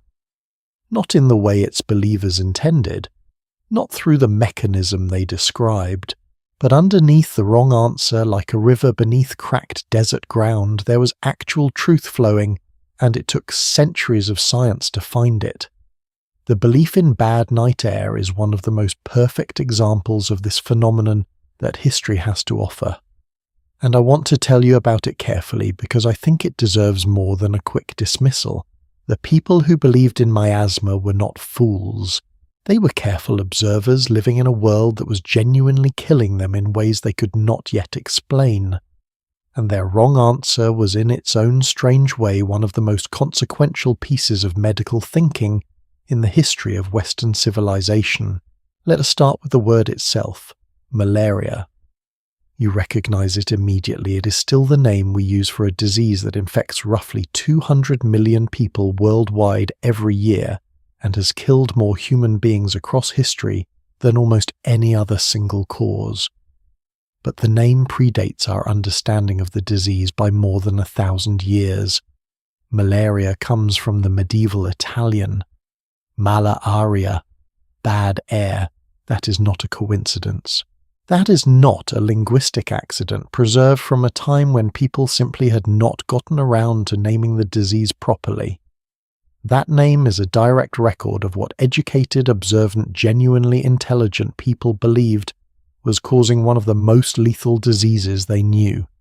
They believed it was the air itself, the night air specifically, the damp, heavy, fetid air that rose from marshes and stagnant water after sunset, carrying within it some invisible corruption that entered the body through the lungs and produced the fevers, chills, and eventual organ failure that the disease delivered with such merciless efficiency. The theory was called miasma, from the Greek word for pollution or stain, and it was not a fringe belief held by uneducated peasants. It was the dominant medical framework for understanding disease in the Western world from ancient Greece through the mid-19th century. Hippocrates wrote about it in the 5th century before the Common Era. Galen refined it. Medieval physicians built entire systems of diagnosis and treatment around it. And for roughly 2,000 years, the medical establishment of the Western world agreed bad air caused disease, and night was when the bad air was most dangerous. Now here is where it gets genuinely interesting. Why did they believe this? Not because they invented it from nothing, but because they observed something real and drew a reasonable, if ultimately incorrect, conclusion from it. In the marshy areas of Italy, France, England, and across the Mediterranean world, people had noticed for centuries that fever diseases struck most heavily during summer evenings and at night. People who slept near marshes got sick. People who travelled through low-lying waterlogged areas after sunset got sick. People who kept their windows open to the night air in affected regions got sick. People who kept their windows closed, who burned aromatic herbs, who stayed indoors and elevated above the ground, they got sick less often. The pattern was real. The observation was accurate. The conclusion that it was the air itself rather than something living in the air and in the water was wrong. But it was a wrong conclusion drawn from correct observation, which is a very different thing from pure ignorance. What was actually happening, as we now understand with complete certainty, is that the Anopheles mosquito, the specific genus responsible for transmitting the malaria parasite, is predominantly active at dusk and during the nighttime hours. It breeds in standing water. It feeds most heavily between sunset and sunrise, and in the regions where malaria was endemic, the evening and night hours were when the vast majority of infectious bites occurred. Keeping your windows closed at night actually did reduce your risk. Burning aromatic herbs and smoke did deter mosquitoes to some degree. Sleeping at elevation away from the ground where mosquitoes are most concentrated did offer genuine protection. Everything the miasma theory recommended translated through the lens of modern entomology made a certain practical sense. The mechanism was entirely wrong. The practical advice was accidentally partially right. I find this one of the most beautifully human stories in the history of medicine. 2,000 years of the wrong explanation that kept pointing people toward behaviors that helped keep them alive. The reach of the miasma theory extended far beyond malaria, and this is where its influence on the fear of nighttime becomes most vivid and most personal. In the medical thinking of the 17th and 18th centuries, virtually every epidemic disease was attributed to miasmatic corruption in the air. The Black Death, which had devastated Europe in the 14th century, killing somewhere between 30 and 60% of the continent's population, in the worst affected regions was understood through a miasmatic lens. Bad air corrupted by rotting matter, by the alignment of planets, by divine punishment. The specific cause varied by author and by century, but the essential mechanism remained the same. Poison in the air, poison that moved, and night was always when the poison was most concentrated. There is a document from the city of Pistoia in Tuscany, written in 1348 during the first wave of the Black Death, that I find extraordinary in its combination of genuine public health thinking and complete miasmatic misunderstanding. The city council issued a set of regulations designed to reduce the spread of the epidemic. They prohibited the import of linen or woolen cloth from infected areas, genuinely useful since flea-infested cloth could carry the disease. They required bodies to be buried at depth, also genuinely useful for reducing rat access. And they prohibited anyone from going out of doors at night during the epidemic period because the night air was considered the primary vector of transmission. That last regulation, genuinely useless against bubonic plague, which is transmitted by flea bite and has nothing to do with atmospheric conditions, was nevertheless enforced with the same seriousness as the useful measures. Because the miasmatic framework could not distinguish between what was helping and what was not. It could only recommend avoiding the air, especially after dark. What I find most striking about the miasma era reading accounts from people who lived through epidemic periods is the psychological weight of what they believed. Think about what it means to believe that the air you breathe at night is contaminated. Not that there are dangerous people outside. Not that there are wild animals. Not that fire might spread from a neighbouring building. But that the invisible substance you cannot avoid inhaling the air itself is your enemy after sunset. You cannot fight air. You cannot negotiate with it or avoid it or identify and remove it. You can only seal yourself away from it as completely as possible and hope that your sealing is sufficient. The English diarist John Evelyn, writing during the late 17th century, describes his household's nighttime routine during summers when epidemic fever was in the city, with a specificity that makes the anxiety palpable across 300 years. Windows sealed with wax-soaked cloth, Aromatic herbs burned throughout the evening hours.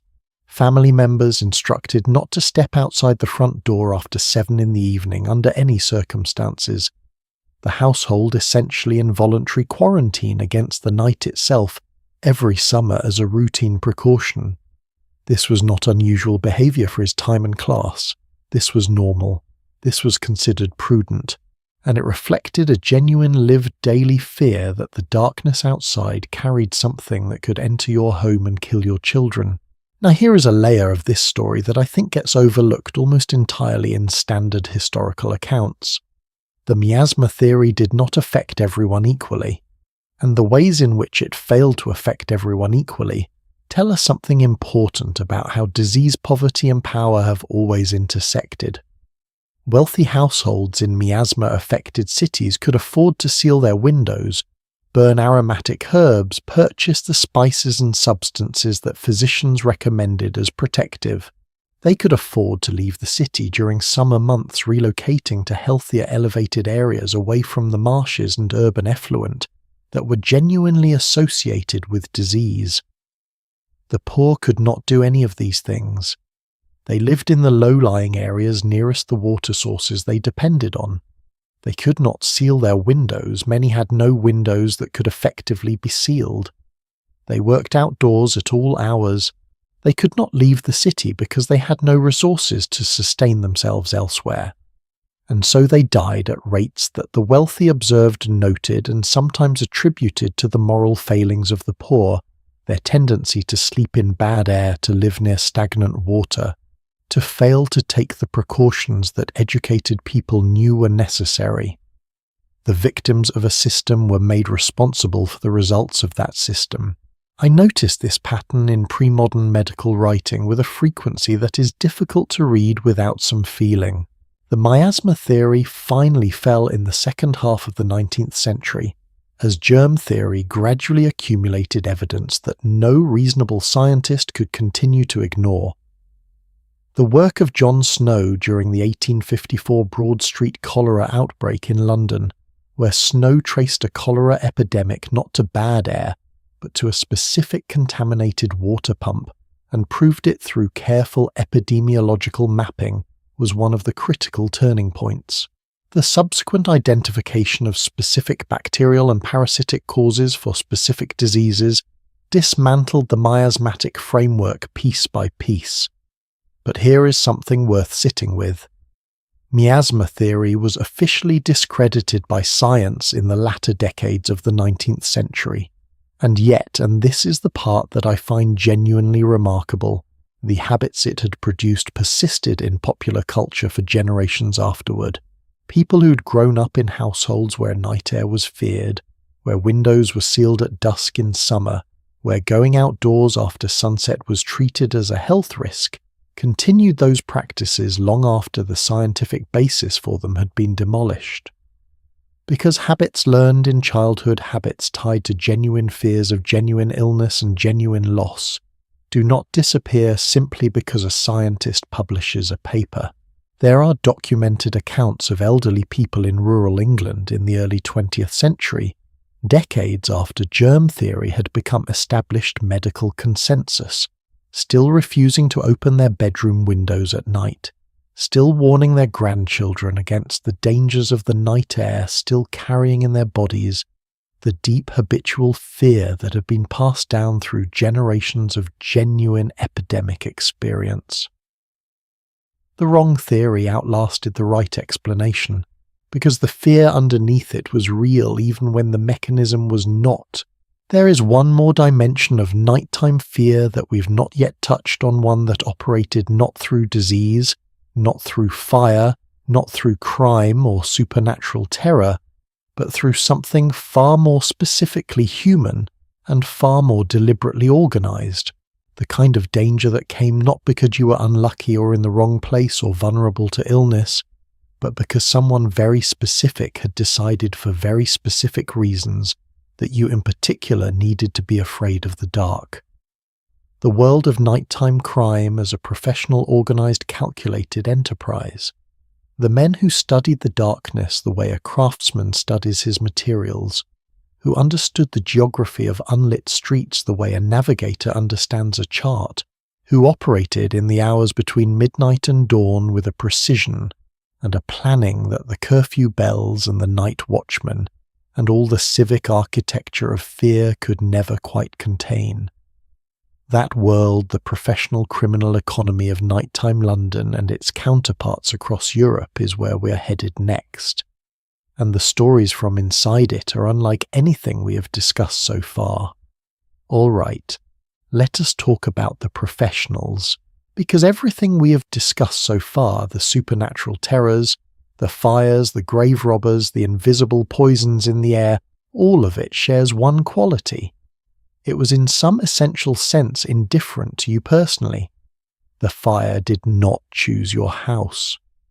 The miasma did not select you specifically. The resurrection men wanted a body and yours happened to be the most recently available. But the world of organized nighttime crime was different. It was deliberate. It was studied. It required planning, local knowledge, patience, and a sophisticated understanding of exactly when and where and how the city let its guard down after dark. And the people who operated within it, the footpads, the highwaymen, the cracksmen, the elaborate networks of thieves and fences and lookouts that operated across 18th and early 19th century London, were not random opportunists. They were in a very particular sense experts, and understanding their world tells us something about the nighttime city that no ghost story and no medical theory ever quite captures, that for a significant portion of the population darkness was not something to be feared, it was something to be mastered. Let's begin with a distinction that English law made with striking clarity for several centuries, and that reveals something important about how society understood the moral weight of nighttime. In English common law, the crime of burglary breaking into a dwelling was specifically defined as occurring at night. Not just any unlawful entry, but nighttime entry. The legal distinction was not accidental. It reflected a considered judgment that breaking into a home while its occupants slept was categorically more serious than the same act performed in daylight, more threatening to the person, more violating to the sanctity of the domestic space, more deserving of the most severe punishments the law could impose. For most of the 17th and 18th centuries, burglary carried the death penalty in England. Daytime housebreaking, by contrast, was treated as a lesser offence. The law was in this instance making a philosophical statement. Night was not simply a time of day, it was a moral condition, and crimes committed within it partook of that moral weight in a way that daylight crimes, however serious, did not. This legal framework tells us something that statistics alone cannot quite convey. It tells us that the people who wrote and maintained English law, educated, property, generally conservative people, whose primary interest was in protecting the existing social order, genuinely believed that the night represented a special category of danger. One serious enough to demand the ultimate sanction. Now, the Hawkhurst gang. If you have not heard of the Hawkhurst gang, I want to introduce you to them because they are one of the most extraordinary examples of organised criminal enterprise in British history, and their story is almost entirely set in the hours of darkness. The gang operated primarily in the counties of Kent and Sussex in southern England. During the 1730s and 1740s, their business was smuggling specifically the large-scale importation of tea, brandy, silk and tobacco from France and the Netherlands, avoiding the substantial customs duties that made these goods expensive through legal channels. Smuggling was in this period so widespread that it was almost respectable in some coastal communities. The gang had local support, local protection, and local customers who were happy to pay lower prices and ask no questions. What made the Hawkhurst gang different was their scale and their willingness to use organised force to protect their operations. At their peak, they commanded something in the range of 500 active members, not a loose association of opportunists, but a structured organisation with specific roles, established routes, and a clear hierarchy of authority. They moved their goods in convoys of 50 to 100 armed men travelling through the night along routes they had mapped and controlled with lookouts posted at intervals and signals arranged to warn of customs officers or military patrols. They operated almost entirely at night, not simply because darkness provided cover, but because they had made an active study of when the roads were clear, when the customs posts changed their watch, when the coastal patrols were most thinly stretched. Their knowledge of nighttime geography in their operating area was by all accounts extraordinary. The violence that accompanied their operations was deliberate and calculated. They were not indiscriminately aggressive, gratuitous conflict attracted attention and military response that was bad for business. But when they felt their operations were threatened, they responded with a ferocity that terrorized local communities for years. The Goudhurst incident of 1747 is perhaps the clearest illustration. When the village of Goudhurst formed a local militia to resist the gang's activities, the gang's leadership did not simply relocate their operations. They sent word that on a specific date they would attack the village and burn it to the ground. The date was set. The threat was public. The Goudhurst militia, farmers, tradesmen, ordinary men who had simply decided that enough was enough, barricaded their church, armed themselves with whatever they had and waited. The gang arrived as promised in broad daylight for once in a force of approximately 30 men. The ensuing confrontation left 3 gang members dead and the gang retreating. It was one of the first significant defeats they had suffered.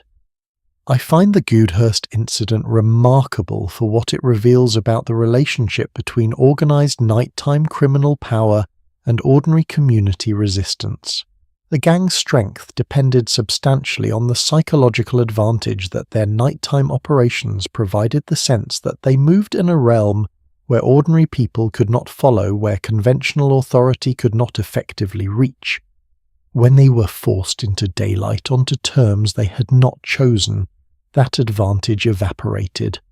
They were outnumbered by a village of farmers and they lost. The Hawkhurst gang was finally broken not by a single decisive confrontation, but by a combination of increasing military pressure, internal betrayal, and a series of high-profile murders, including the killing of a customs informer named Daniel Chater in 1748, in a manner so brutal that it finally provoked a government response serious enough to dismantle the organisation. 7 leading members were hanged in 1749. Their bodies were displayed in gibbet cages at prominent locations across Kent and Sussex, a very deliberate statement about what the law intended to do with men who had made the night their personal territory, closer to the city and closer to the daily experience of ordinary urban people was the world of the London footpad. The highwayman as a figure has been considerably romanticised by history. Dick Turpin, the legendary 18th century robber, exists in popular memory as a dashing, glamorous figure riding a magnificent horse named Black Bess across the moonlit heath. The reality of Dick Turpin, a brutal, violent man whose actual criminal career bore almost no resemblance to his legend, is a subject for another time. But the romanticisation itself is interesting because it tells you something about how the educated classes processed the figure of the nighttime robber. They turned him into a story. They gave him a horse and a code and a kind of roguish honour. They made him entertaining. Nobody romanticised the footpad because there was nothing romantic about him. The footpad operated on foot in urban streets, typically in the hours between 10 at night and 3 in the morning. His targets were people making the mistake of walking through unlit areas alone. His method was simple, sudden, and required no particular skill approach from behind or from a doorway. Demand money, threaten, or apply sufficient force to prevent resistance take what was offered, and disappear into the dark from which he had emerged. The footpad was the most statistically common form of violent robbery in 18th century London, not the dramatic mounted figure on the heath, but the anonymous presence in the unlit alley. The hand from the darkness, the voice you heard before you saw the face. Samuel Johnson, who lived in London for most of his adult life and walked its streets at all hours, partly by habit, partly because his insomnia made sleep impossible. On many nights wrote about the footpad with the weariness of long familiarity. Not terror exactly. Weariness. The sense that the threat was simply part of the texture of urban life after dark, to be managed and minimized but never entirely eliminated. Johnson's solution when he walked at night was to walk in the middle of the street, rather than near the buildings where darkness pooled most deeply in doorways and alleys.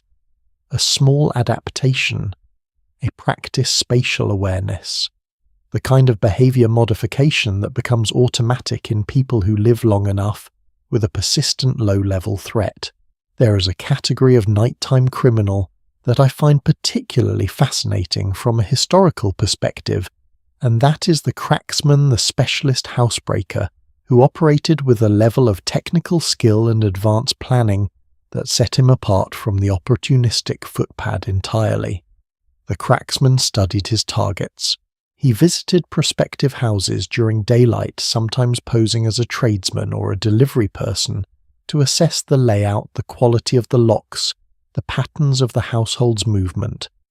He noted which rooms were occupied at night, which windows were left unlatched in summer, which servants had a habit of retiring early. He mapped the approach and the escape route.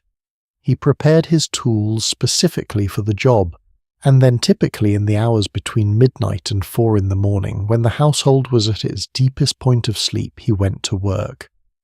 The technical literature of 18th century crime, the pamphlets, the court records, the published accounts of criminal trials contains extraordinary detail about the tools and techniques of the cracksman's trade. There were picks for specific lock designs, false keys made from impressions taken during daylight reconnaissance saws for cutting through window bars, and an impressive array of devices for preventing a sleeping household from waking at an inconvenient moment. There was also, it has to be said, a remarkable level of professional etiquette in some accounts. Not universal, not reliable, but documented often enough to be interesting. The better class of cracksman, multiple sources suggest, preferred to complete his work and leave without disturbing the household if at all possible. Not from sentimentality, but from pragmatism. A household that woke during a burglary was a household that screamed, and screaming attracted attention that complicated the exit considerably. What I want to draw your attention to across all of these figures, the smuggler, the footpad, the cracksman, is what they collectively reveal about the geography of nighttime in pre-modern cities. They reveal that darkness was not simply the absence of light. It was a resource. It had a texture and a structure that could be studied and used. Certain streets were dark at certain hours and not at others, depending on where watchmen walked and where lanterns hung. Certain routes were consistently unpatrolled. Certain households had predictable patterns of behavior that left predictable windows of vulnerability. The criminal world had mapped this geography with extraordinary precision, and the ordinary person walking through a city after dark was navigating a terrain that someone else had already studied far more carefully than they had. This asymmetry between the person who had casually walked into the night and the person who had made the night a professional study was perhaps the most genuinely frightening thing about urban darkness. Not the supernatural, not the fire, not the invisible poison in the air, but the simple cold knowledge that you were moving through a landscape that someone else understood better than you did. And yet, and this is the thing that keeps pulling me back to this period, cities survived. People walked at night, took their chances, developed their small adaptations and their practiced awareness, and kept living. The fear was real. The danger was real. But so was the stubborn, unremarkable human capacity to absorb both and carry on. That capacity was about to be tested in an entirely new way, because as the 19th century moved forward, something was coming that would change the nighttime city more dramatically than any law, any watchman, any criminal organisation or any medical theory had ever managed to do. Light was coming. Not candlelight, not firelight, not the uncertain glow of a lantern held in a shaking hand. Something steady and reliable and powerful enough to push the darkness back in a way that previous generations could barely have imagined. And the story of how that light arrived, who resisted it, who celebrated it, what it changed and what it accidentally destroyed, is one of the most quietly extraordinary chapters in the entire history of the night. September 1807, Pall Mall, London. It is an evening like any other evening in the city, or so it seems at first. The usual sounds, the usual smells, the usual gathering darkness as the sun drops behind the rooftops of the West End. Pedestrians on the street pull their coats a little tighter the way people do when daylight is leaving, and the familiar unease of the approaching night begins to settle in. And then something happens that none of them have ever seen before in their lives. The lamps on Pall Mall ignite. Not with the small, wavering, apologetic glow of an oil lamp or a tallow candle. Not with the modest reach of a lantern held in a human hand. They ignite with a steady, clean, startlingly bright light that fills the street with something that the people standing in it have no precise word for because they have never experienced it outdoors after dark. They are standing in something very close to daylight. At night. Several accounts from that evening describe passers-by stopping in the middle of the pavement simply looking. Some of them laughed. Some of them, it is recorded, wept. One observer wrote that it felt like standing inside a dream, because the thing that had always ended with sunset visibility safety, the ability to see a face at 20 paces, had simply failed to end. Pall Mall had just become the first street in the world to be lit by gas lamps. And the night, for the first time in all of human history, had a serious opponent. The man behind this moment was a German-born entrepreneur named Friedrich Albert Windsor, who had anglicised his name to Frederick Windsor after settling in London. Windsor was not a scientist in any formal sense. He was a showman and a businessman who'd seen a demonstration of gaslighting in Paris and immediately grasped what it could mean for a city that had been fighting its own darkness for centuries. His path to that evening on Pall Mall was not smooth. He had spent years trying to convince a sceptical British establishment that piping flammable gas through underground tubes beneath the streets of the most densely populated city in the world was in fact a good idea, and not a catastrophic one. The scepticism was not unreasonable. The word flammable appeared frequently in the objections, and given everything we discussed about fire in pre-modern cities, the nervousness was understandable. Sir Humphrey Davy, one of the most respected scientists of the era, reportedly told Windsor that his scheme was impractical and potentially dangerous. James Watt, whose steam engine had already done more to reshape the physical world than almost any invention in history, expressed similar doubts. When two of the most consequential technical minds of your generation think your idea is too risky, it is reasonable to pause. Windsor did not pause. He lobbied Parliament, conducted public demonstrations, and in 1812, 5 years after the Pall Mall demonstration, the Gas, Light and Coke Company received its royal charter, becoming the world's first public gas utility. By 1816, more than 26 miles of gas mains had been laid beneath the streets of London, feeding hundreds of street lamps. By 1823, that network had expanded dramatically, and other cities, Manchester, Edinburgh, Dublin, Birmingham, were building their own systems. Now, I want to talk about what gaslighting actually changed, because I think the full scope of it goes well beyond the obvious. The obvious change was visibility. Streets that had previously been navigated by people carrying their own lanterns, or not navigated at all after dark, were now lit at a level that allowed ordinary pedestrians to see each other's faces, identify potential threats at a meaningful distance, and move through the city with a confidence that was simply not available before. The effect on crime was measurable and swift. Police records from districts of London where gaslighting was installed show consistent and significant reductions in street robbery in the years immediately following installation.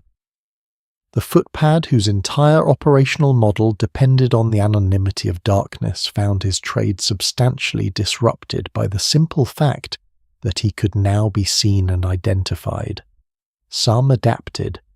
Many found the new conditions prohibitive.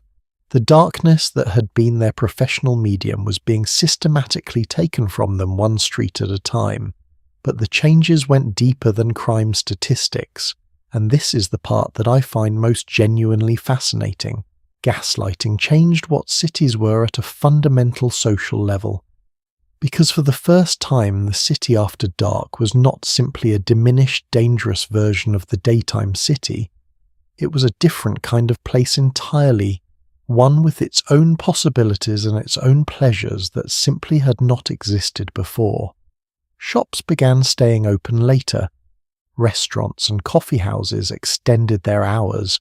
Theatres, which had previously ended their performances at hours dictated partly by the practical challenge of audiences navigating home in darkness, began scheduling later shows. The social life of the city, particularly for the middle and upper classes, who had always had some ability to move at night, but had done so with effort and risk, expanded dramatically.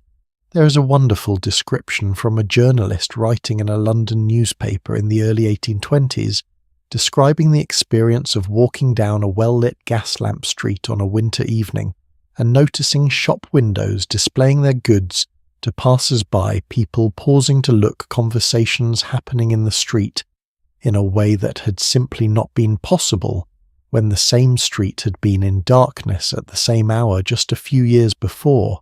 He described it as though the city had grown larger, not in physical size, but in the number of hours it was actually inhabitable. That is, I think, exactly right. Gaslighting did not just make the existing nighttime city safer, it created hours that had not previously been available for ordinary urban life. But here is where the story becomes genuinely complicated. And complicated in ways that the enthusiastic promoters of gaslighting did not anticipate, and in some cases actively resisted acknowledging. The new lit city was not equally lit. The gas mains followed the money as infrastructure always does. The wealthy residential areas, the commercial districts, the streets that connected important places to other important places, these received light first and most generously. The poor districts, the courts and alleys and overcrowded tenements where the most vulnerable people lived remained in darkness for years, and in some cases for decades after their wealthier neighbours had been illuminated. And this created a new kind of geography of safety and danger. A geography that was in some respects more insidious than the old uniform darkness, because it made inequality visible in a new and particularly stark way. You could literally see at night where the city cared about its inhabitants and where it did not. The lit streets were the valued streets. The dark streets were everything else. Henry Mayhew, the great Victorian journalist whose surveys of London's poor in the 1840s and 1850s remain some of the most remarkable social documents of the 19th century, wrote extensively about the nighttime geography of the unlit districts. He described streets in the East End and in the worst of the rookeries where residents navigated by touch and by memory after dark, where criminal activity operated with a confidence that the lit West End had lost, where the old nighttime world with all its dangers and its specific human adaptations persisted intact, as if Windsor's gas mains had never been laid. And then there were the new dangers that gaslighting brought with it. Because nothing in history arrives without its complications.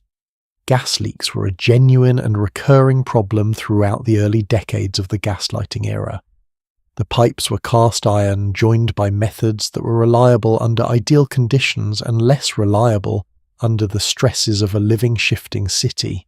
Leaks produced accumulated gas in basements and enclosed spaces, and accumulated gas meeting an ignition source produced explosions that were sometimes lethal and always dramatic. There were also the gas lamp men themselves, the workers whose job was to light and extinguish the street lamps each evening and morning, and to maintain the equipment in between. These men walked specific routes through the city at specific hours carrying their lighting poles, and they became targets in their own right. A lit street was a safe street, and criminals understood that a disabled lamp its flame extinguished, its glass broken, was a small restoration of the operational conditions they preferred. There are documented cases of lamp men being threatened, assaulted and bribed to leave certain lamps unlit on certain evenings. The darkness, it turns out, had constituencies, and not all of them were prepared to surrender it without a fight. I want to pause here and share something that struck me when I was researching this part of the story, because I think it reframes the entire gaslighting revolution in a way that most accounts miss. The introduction of gaslighting to cities was celebrated almost universally as an unambiguous good. And in terms of immediate physical safety, the statistics support that celebration. Fewer robberies, fewer accidents, fewer fires caused by unattended candles and lamps, less disease from accidents in dark streets. The numbers are clear. But there was one voice of dissent that I find consistently interesting to read, and it came not from criminals or from people with obvious vested interests in darkness, but from writers and poets and ordinary people who sensed that something was being lost, even as something was being gained. The Romantic movement, which flourished precisely during the years when gaslighting was transforming European cities, had a complex and sometimes anguished relationship with the new lit world. The darkness that gas lamps were systematically eliminating was the same darkness that had produced for centuries a particular quality of human interiority.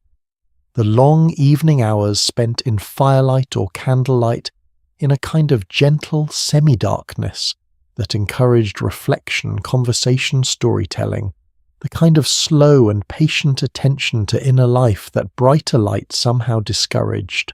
John Keats, writing in the early 1820s, just as London's gaslighting was expanding rapidly, described the new street lamps with an ambivalence that is striking in a man who also walked those streets at night, and who presumably benefited from the safety they provided. He wrote about the light as something that flattened the world, that removed the mystery from the edges of things, that made the city legible, in a way that was also somehow a little diminished. I think Keats was pointing at something real, not something that outweighed the genuine safety benefits of lit streets, but something real nonetheless. Because here is the thing about darkness that we've been circling throughout this entire story, and that the gaslighting revolution brings into sharpest focus. Darkness was not only a threat, it was also a texture, a quality of experience, a condition in which certain things, certain kinds of thought, certain kinds of connection between people, certain ways of experiencing the world were possible in ways they were not in full light. The storytelling that happened around fireplaces and tallow candles in the hours between true dark and sleep had a particular character that the brightly lit Victorian parlour would gradually lose. The intimacy of limited light of a world whose edges were soft and uncertain produced a different kind of human presence than the clarity and visibility of the gaslit street. The Victorians gained something enormous when they lit their cities. They gained safety, mobility, commerce, freedom from a fear that had constrained human life for millennia. These are not small things. These are transformative goods that shaped everything that came after. But they also lost something quiet and difficult to name, the particular quality of a world in which night was genuinely different from day, in which the hours of darkness had their own texture and their own demands and their own gifts to offer the people who move through them carefully. We will come back to that loss.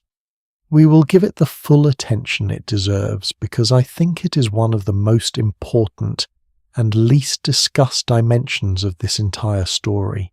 But before we get there, we need to talk about what happened when modernity reached back and deliberately took the light away. When governments, not criminals, not failures of infrastructure, but actual governments, with actual authority ordered cities to extinguish their lights and return for the duration to a darkness that their residents had not experienced in living memory, the blackouts of the Second World War. And what happened in British and European cities when for the first time in a century the night reclaimed its old territory. What people discovered about themselves in that darkness is something nobody had predicted, and some of it was genuinely terrifying. But some of it, and this surprised the researchers and observers who documented it at the time, was something else entirely. One evening in September 1939, something happened across Britain that had not happened since before living memory. The lights went out. Not gradually, not neighbourhood by neighbourhood over years, the way darkness had retreated during the gaslighting revolution. All at once, by government order on a single evening, the entire country extinguished itself. Street lamps switched off. Shop windows went dark. Blackout curtains went up across millions of windows from Edinburgh to Southampton, from Cardiff to the East Coast fishing villages of Norfolk. The glow that Britain's cities had been generating for over a century, that warm, reassuring orange presence on the horizon that told you there was a city there, that people were awake and alive and going about their business, simply stopped. From above in a German reconnaissance aircraft, Britain had become invisible. From below on the streets of London, Manchester, Birmingham, and every other city and town in the country, something happened that nobody had quite anticipated, despite months of government planning and public preparation. People discovered that they had completely forgotten how to be in the dark. The blackout regulations of 1939 are on paper a dry piece of wartime legislation. In practice, they represent one of the most extraordinary social experiments in modern British history, one that nobody designed as an experiment that nobody wanted and that produced results that researchers and historians are still analysing with genuine fascination. The regulations were comprehensive and strictly enforced. No light whatsoever was to be visible from any building after dark. Vehicles were permitted only the most minimal lighting headlamps fitted with covers that reduced their output to a thin directional slit, barely adequate for a walking pace. Streetlights were off.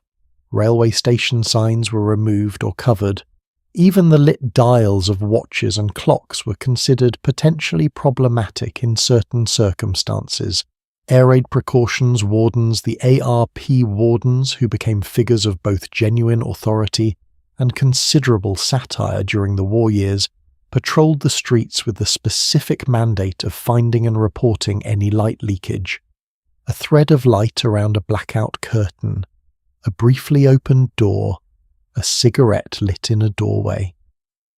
The famous cry of "Put that light out" became one of the defining sounds of wartime Britain, and it was not always delivered with good humour on either side. The justification was sound. Aerial bombing campaigns depended substantially on visual navigation, particularly in the early years of the war, before radar-guided systems became more sophisticated.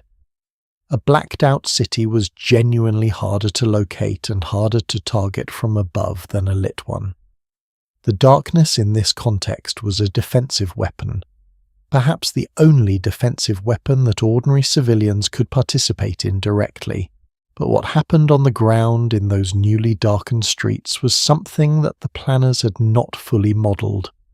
Within the first weeks of the blackout, before a single German bomb had fallen on a British city, the darkness itself had begun to cause casualties. Road accident deaths in Britain approximately doubled in the first month of the blackout compared to the same period in previous years. The combination of minimal vehicle lighting, pedestrians navigating without any street illumination, and the simple human inability to judge distances and hazards in genuine darkness produced a collision rate that alarmed government statisticians. In October 1939, more British civilians died in road accidents attributable to the blackout than would die in some months of actual bombing during the later Blitz. People fell into rivers, they walked into walls, they fell down steps they had navigated safely for years. They collided with each other in the street. They became lost in neighbourhoods they had lived in for decades because the visual landmarks they had unconsciously relied on the lit corner shop, the glow from a pub window. The illuminated clock face on a church tower had all disappeared simultaneously. The government issued guidance almost immediately. Walk slowly. Carry a white handkerchief to increase your visibility. Paint the edges of steps white. Wrap white cloth around trees near pavements to prevent collisions. There were pamphlets. There were public information films. There was, in the characteristically British fashion of the period, a great deal of cheerful advice delivered in a tone that gently implied that finding your way in complete urban darkness was really quite simple once you put your mind to it. It was not simple. It was genuinely practically difficult in a way that surprised even people who considered themselves adaptable and resourceful. And here is what I find most historically resonant about this. The people of Britain in 1939 were by any reasonable measure far better equipped for nighttime darkness than their medieval or early modern ancestors had been. They were generally healthier. They were better nourished. They had better footwear. They had torches, flashlights, though these too were subject to strict regulations about when and how they could be used, and the batteries to power them were an increasingly short supply as the war continued. And yet within a generation of growing up with electric street lighting, the basic human capacity to navigate urban darkness had so thoroughly atrophied that its sudden removal produced a public safety crisis. This tells us something quite profound, I think, about the relationship between environment and capability. The nighttime skills that pre-modern people possessed, the spatial memory, the sensitivity to ambient light, the practiced awareness of ground underfoot, were not some mysterious ancient human quality. They were learned behaviours maintained through daily practice lost within a generation when the practice was no longer required. The people of medieval London had known their streets in darkness the way a musician knows a piece of music not by reading it, but by feel by repetition, by the deep familiarity that comes from having no alternative. By 1939 that knowledge was gone, replaced by dependence on a system of electric light so complete that the system's removal left people genuinely helpless in ways their great-great-grandparents would have found baffling. Now, the crime statistics from the blackout period are extraordinary, and I want to spend some time with them because they tell a story that cuts in multiple directions simultaneously. As the blackout settled in across British cities, crime increased. This is not surprising. We have established throughout this series that darkness has always been associated with criminal opportunity, and the sudden comprehensive darkness of the wartime blackout restored conditions that had not existed since before gaslighting. The professional criminal, as we discussed, was someone who understood darkness as a resource, and the blackout, whatever its terrible costs, was an abundance of that resource. Pickpocketing increased dramatically. The close disorienting darkness of a blacked-out street was ideal for the practiced hand. Burglary increased particularly in the early months before households had adapted their security arrangements. There were documented cases of individuals who took extremely deliberate advantage of the blackout conditions, people who discovered during the disruption and darkness of air raid warnings that evacuated or damaged properties presented opportunities that would not otherwise have existed. The black market, that other shadow economy that flourishes whenever formal supply chains are disrupted, operated substantially at night and was substantially facilitated by the darkness that made its operations less visible to authority. But here is the part of the Blackout crime story that I find genuinely surprising and that I think complicates the simple narrative considerably. After the initial spike, crime in certain categories actually stabilized and in some areas declined relative to pre-war levels. Not because darkness became less useful to criminals, but because the entire social fabric of the city had changed in ways that altered the conditions for crime in unpredictable directions. People were home more. The absence of lit public spaces meant that the street-level social world contracted, and with it some of the opportunities that street-level crime depended on. Communities in the most heavily bombed areas developed intense local solidarity, the shared experience of the blitz of sheltering together of mutual practical dependence, produced a quality of neighborhood cohesion that some historians argue actually reduced certain kinds of crime even as others increased, and the ARP wardens, for all the comedy that has attached itself to them in retrospect, represented a genuine intensification of street-level oversight during the blackout hours. The streets were more watched during the blackout in some respects than they had been in peacetime, just watched by people in tin helmets rather than police uniforms. I want to talk about something that the official histories of the blackout tend to skip over fairly quickly, because it does not fit neatly into the dominant narrative of blitz spirit and collective resilience.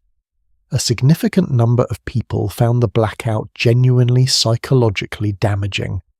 Not the bombing terrifying as it was, at least had a clear source and a clear end when the all-clear sounded. The darkness was different. It was continuous. It was every night indefinitely for years. And for people who had grown up with electric light as an unquestioned feature of existence, the nightly restoration of pre-modern darkness produced a quality of anxiety that some accounts describe with striking similarity to the fear of darkness that pre-modern sources describe. A woman named Nella Last, a housewife in Barrow-in-Furness whose wartime diary has been preserved and published, wrote repeatedly about the psychological weight of the blackout evenings. Not the bombs Barrow was bombed, and she wrote about that too with considerable clarity and courage, but the darkness before and after the raids, the long blacked-out evenings when the world outside the window was simply gone, produced in her a quality of unease that she found difficult to rationalize away even knowing its cause. She wrote with a self-awareness that I find genuinely moving that she had not understood until the blackout how much she had relied on the light outside for a sense of connection to the world. That the darkness did not just limit visibility. It produced a feeling of isolation of the world having contracted to the size of one lamplit room that was qualitatively different from anything she had previously experienced. This is the fear of darkness that pre-modern people knew so intimately rediscovered by a 20th century woman who had never expected to need to know it. There is one more dimension of the blackout that I want to offer you because it connects directly to where we are going in the final sections of this story.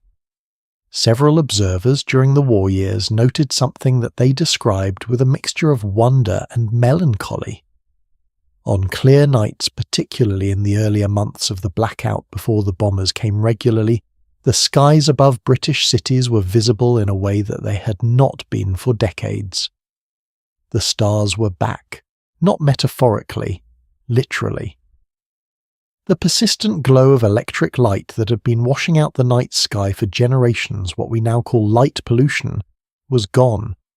And people who had lived their entire lives in cities who had grown up under the permanently amber-tinged sky that urban electric light creates looked up and saw something that their grandparents would have taken for granted, and that they experienced as almost miraculous. The Milky Way was visible from central London. Individual stars that had been invisible for years, decades, reappeared above Birmingham, above Manchester, above the blacked-out industrial cities of the Midlands. People who had never seen a truly dark sky in their lives stood in their back gardens during the brief, safe intervals between raids, and looked up with an expression that witnesses described repeatedly as something between joy and grief. Joy because it was beautiful. Grief because they understood even in that moment that they were only seeing it because their world was in danger of being destroyed. The blackout ended in stages as the war wound down, and with victory came the gradual restoration of electric light to British streets. By the late 1940s, the familiar orange glow was back above the cities. The stars faded back behind it. The darkness retreated once more, and most people exhausted and relieved and deeply ready to be done with wartime deprivation of every kind were genuinely glad to see it go, but something had been briefly illuminated by the blackout. Something about the relationship between human beings and darkness, about what we carry inside us from the long centuries of nighttime fear, about what we gained when we lit our cities, and what we quietly surrendered in the process that did not simply disappear when the street lamps came back on. That something is what we need to talk about next, because it turns out that the cost of conquering the night is not just a wartime story, or a Victorian story, or a story about any particular historical moment. It is an ongoing story, one that is happening right now tonight to every one of us. And the science behind it, the biology, the psychology, the quietly accumulating evidence about what artificial light at night actually does to the human body and mind is more surprising, more concerning, and more relevant to your own life than almost anything else we have discussed in this entire series. Let me ask you something personal. When did you last wake up in the middle of the night completely naturally, without an alarm, without a noise, without any particular reason, and simply lie there in the dark feeling quietly awake, not anxious, not ill, just awake, present, as if your body had decided on its own schedule that sleep was done for a while and something else was called for? If you are like most modern people, your honest answer is probably that this does not happen to you very often, and when it does, you almost certainly reach for your phone, check the time, feel vaguely annoyed. Try to force yourself back to sleep as quickly as possible, because tomorrow is a full day and you need your 8 hours, and lying awake at 3 in the morning is a malfunction, not a feature. I want to tell you something that genuinely surprised me when I first encountered it, and that I have been thinking about ever since, that waking in the middle of the night. The thing we experience as a failure of sleep as a problem to be solved. For most of human history, it was not a malfunction, it was the design. A historian named Roger E. Kirsch spent more than 15 years going through historical documents, diaries, court records, medical texts, literature letters, household accounts from medieval and early modern Europe. He was looking for references to sleep patterns, to what people actually did at night, to how they experienced the hours of darkness. What he found, accumulated across thousands of sources spanning several centuries and multiple countries, was something that the modern world has almost completely forgotten. Pre-modern people did not sleep the way we sleep. They did not retreat to bed at a fixed hour and attempt to remain unconscious until morning. They slept in 2 distinct segments separated by a period of quiet, relaxed wakefulness in the middle of the night. They called this interval in various languages and various ways, the watch, or the wakening, or simply the first waking. It lasted typically an hour, sometimes 2. People used it in ways that would seem remarkable to us now. They prayed. They reflected on their dreams, which they considered to have particular significance during this liminal nighttime state. They had quiet conversations with bed partners about the concerns of the day or the anxieties of tomorrow. They got up and visited neighbours, a nighttime social call that seems extraordinary from a modern perspective but was apparently unremarkable in its time. They read by candlelight if they could afford it. They lay in a state of relaxed, comfortable semi-wakefulness that multiple historical sources describe with a warmth that suggests it was for many people one of the most pleasurable parts of the day. The first sleep lasted roughly 3 to 4 hours after initial bedtime. The second sleep resumed after the waking interval and lasted until dawn, or whenever the household's work demanded rising. This was not a pathology. It was not a response to some external disruption. It was, Ekirch argues convincingly, the natural human sleep pattern in conditions of genuine darkness, the pattern that the human body had settled into over thousands of years of evolution, in a world where nights were long and dark and artificial light was unavailable. And then in the late 17th and early 18th centuries, something began to change. Slowly at first, then with gathering speed as the Industrial Revolution reshaped the rhythms of work and the availability of light. Artificial illumination began extending the usable hours of the evening, first with better candles and oil lamps, then with gaslighting, as we discussed, then with electric light. As the evenings became longer and brighter, people began going to bed later. The first sleep shifted later. The waking interval in the middle of the night, now occurring at 2 or 3 or 4 in the morning, rather than at midnight, became less and less compatible with a working day that started at a fixed early hour. And gradually, over perhaps a century and a half, the two sleep patterns simply disappeared. Not through any deliberate decision, not through any medical recommendation, but through the accumulated pressure of artificial light pushing the evening later and the industrial clock pulling the morning earlier, until the gap between them was narrow enough that a two-stage sleep simply could not fit. By the mid-19th century, the first sleep and second sleep had vanished from European and American life so completely that within another generation or two people had forgotten they had ever existed. The references to them in literature and diaries became unreadable, not because the language was difficult, but because the experience they described was so foreign that modern readers simply did not recognize what they were reading about. Ekirch's research revealed that when doctors today describe a condition called sleep maintenance insomnia, waking in the middle of the night and being unable to return to sleep, they are in many cases describing not a disorder but a reversion, a biological memory, the ancient two-sleep pattern reasserting itself in bodies that were built for it against a modern world that has no place for it. I find this one of the most quietly melancholy facts in this entire story. Millions of people lying awake at 3 in the morning, anxious about being awake, trying to force themselves back to sleep, experiencing their own biology as a problem, when what their bodies are actually doing is something that their ancestors would have recognized as entirely natural, and would have used for prayer, for reflection, for quiet conversation in the dark. But the two-sleep pattern is only one piece of what the conquest of darkness has cost the human body. And the broader picture assembled from decades of research into what scientists now call circadian rhythm disruption is one that I think every person living with electric light and glowing screens in the 21st century needs to understand. The human body has a biological clock. This is not a metaphor.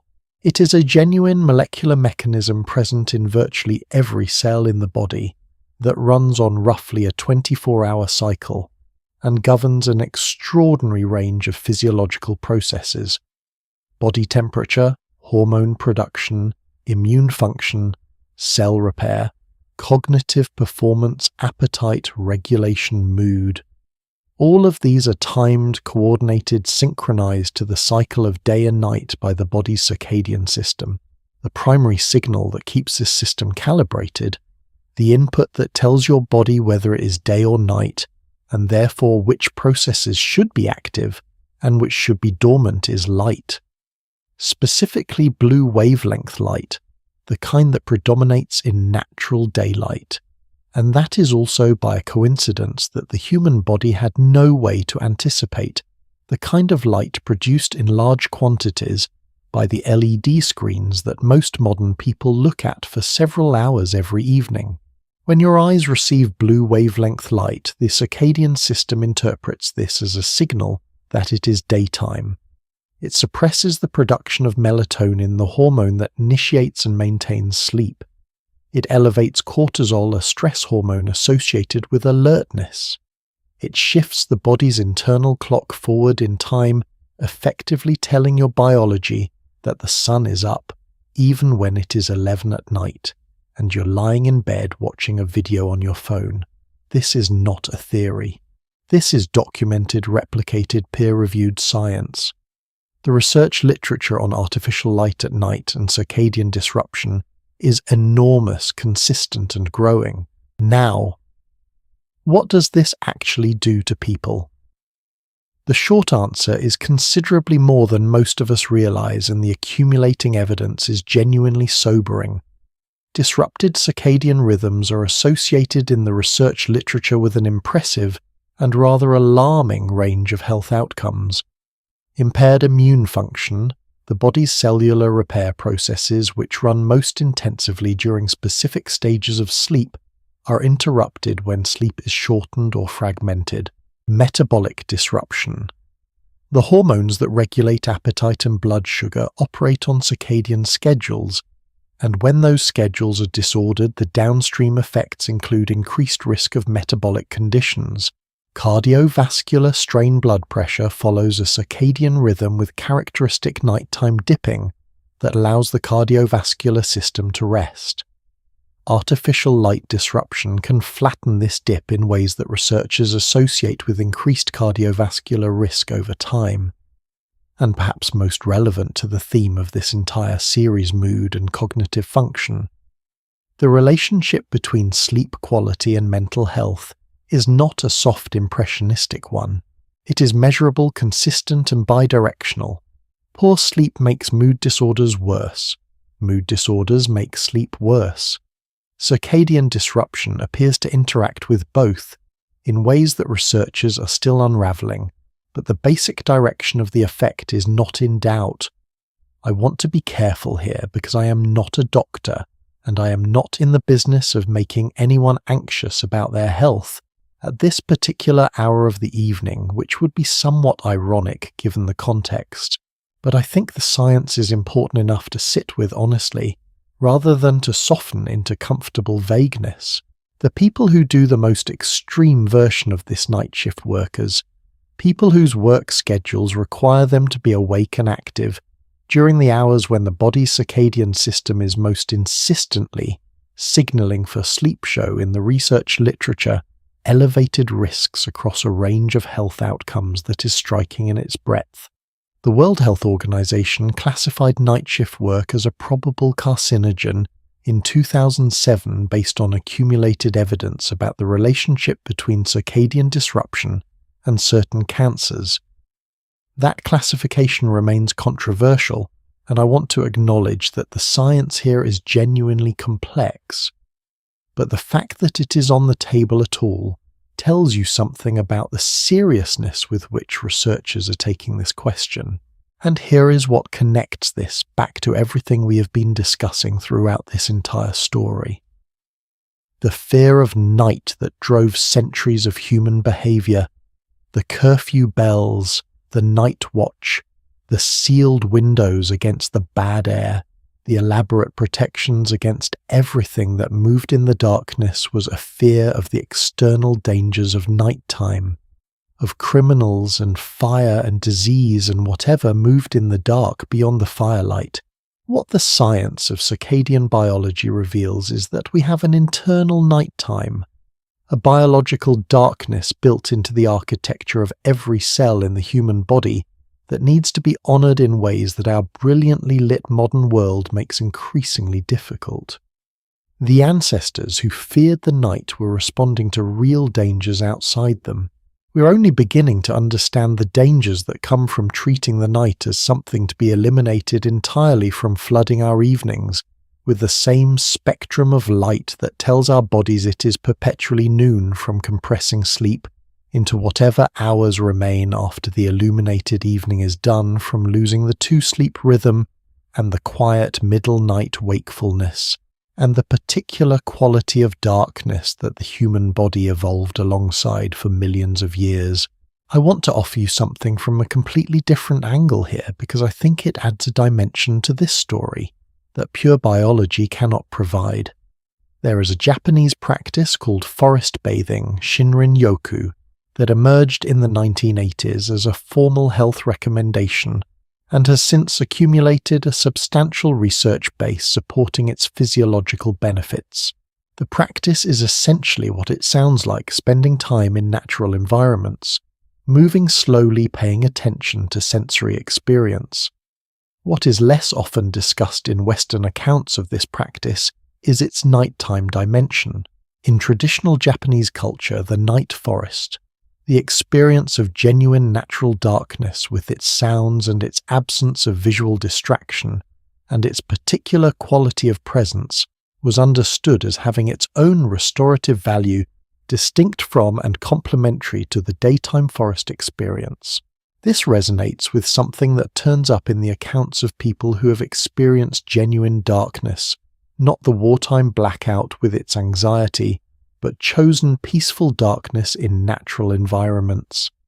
A quality of attention that seems to become available when visual stimulation is removed. A kind of inward listening that the lit world with its perpetual visual demand tends to crowd out. The people who sat in the quiet hour between first sleep and second sleep, who used that interval for reflection, for prayer, for the particular quality of thought that seems to inhabit the unhurried dark, were not simply filling time. They were doing something that had genuine value for the quality of their inner life, something that the modern compression of sleep into a single efficient block and the elimination of genuine darkness from the evening hours has taken away, along with all the very real improvements in safety and comfort. Here is a question worth sitting with. If you could design a relationship with darkness, not the dangerous, uncontrolled darkness of the pre-modern city, but chosen, managed, intentional darkness, what would it look like? Some people are already asking this question. There is a growing practice among sleep researchers and circadian scientists of what they call dark therapy, the deliberate reduction of artificial light exposure in the hours before sleep. The use of amber spectrum light rather than blue spectrum, the creation of sleeping environments that are genuinely completely dark in ways that most modern bedrooms are not. The research suggests this works, not dramatically, not immediately, but consistently. Sleep onset is faster, sleep quality improves. Mood the following day is measurably better. The biological clock offered something closer to the signal it evolved to receive begins to run more accurately. These are small, practical, available things.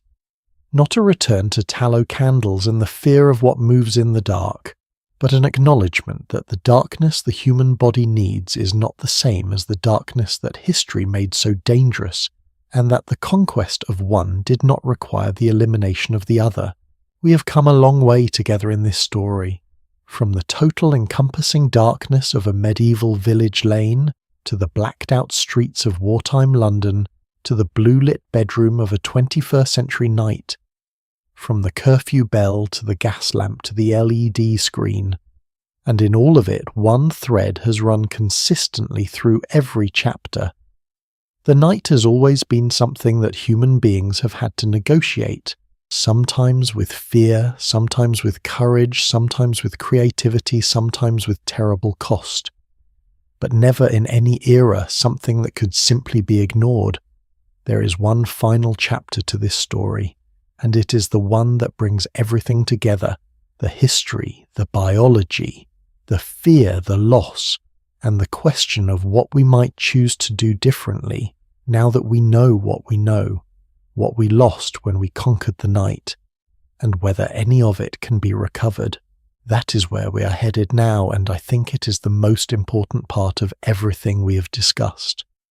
We've arrived finally at the end of this long journey through the dark, and I want to begin this final chapter with a small, specific, almost ordinary moment.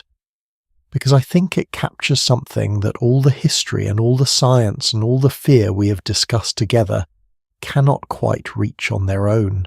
In the summer of 2003, a massive power failure swept across the northeastern United States and parts of Canada. 55 million people lost electricity simultaneously. Cities went dark.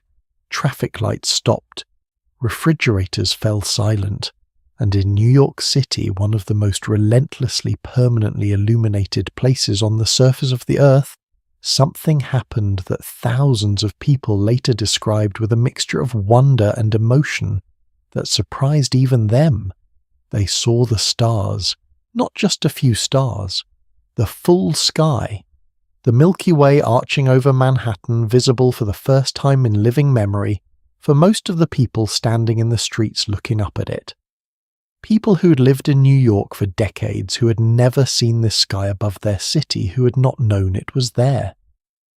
The emergency lasted less than 48 hours.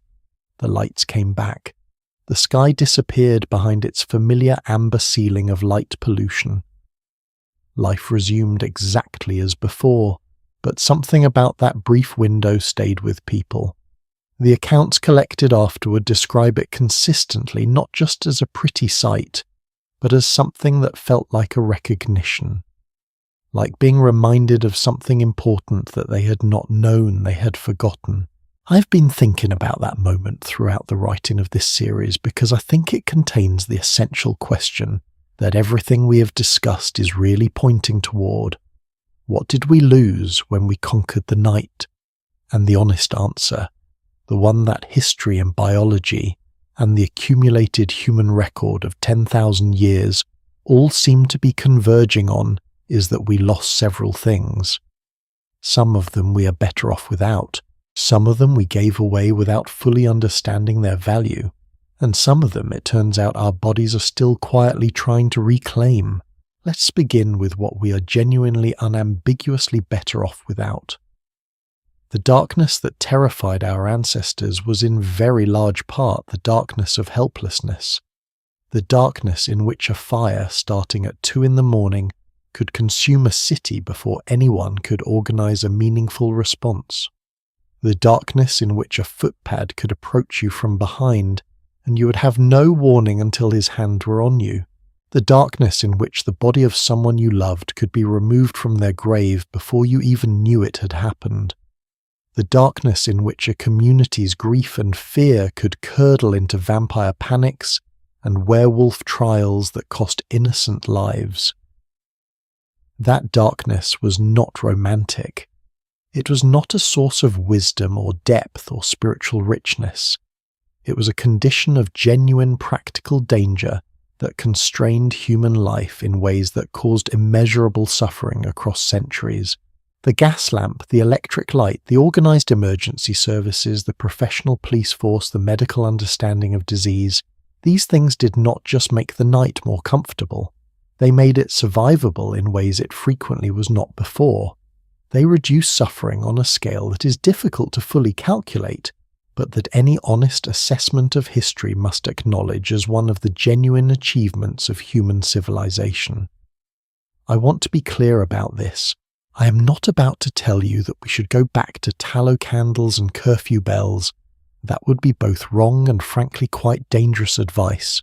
But, and this is the but that I have been building toward through 11 chapters of this story, in eliminating the dangerous darkness, we also eliminated things that were not dangerous at all, things that were in fact quietly essential to human well-being in ways that we did not understand at the time and are only beginning to understand now. The first is the two-sleep pattern that Roger E. Kirch's research uncovered, that natural human rhythm of sleep and waking with its quiet middle-night interval of reflection and presence and unhurried thought. Gone now for most people, replaced by a single compressed block of sleep that begins too late because the lit evening extends too long and ends too early because the working day demands it. The second is what the Circadian scientists call darkness exposure. The human body needs genuine darkness, not just reduced light, for the most restorative phases of sleep to occur properly.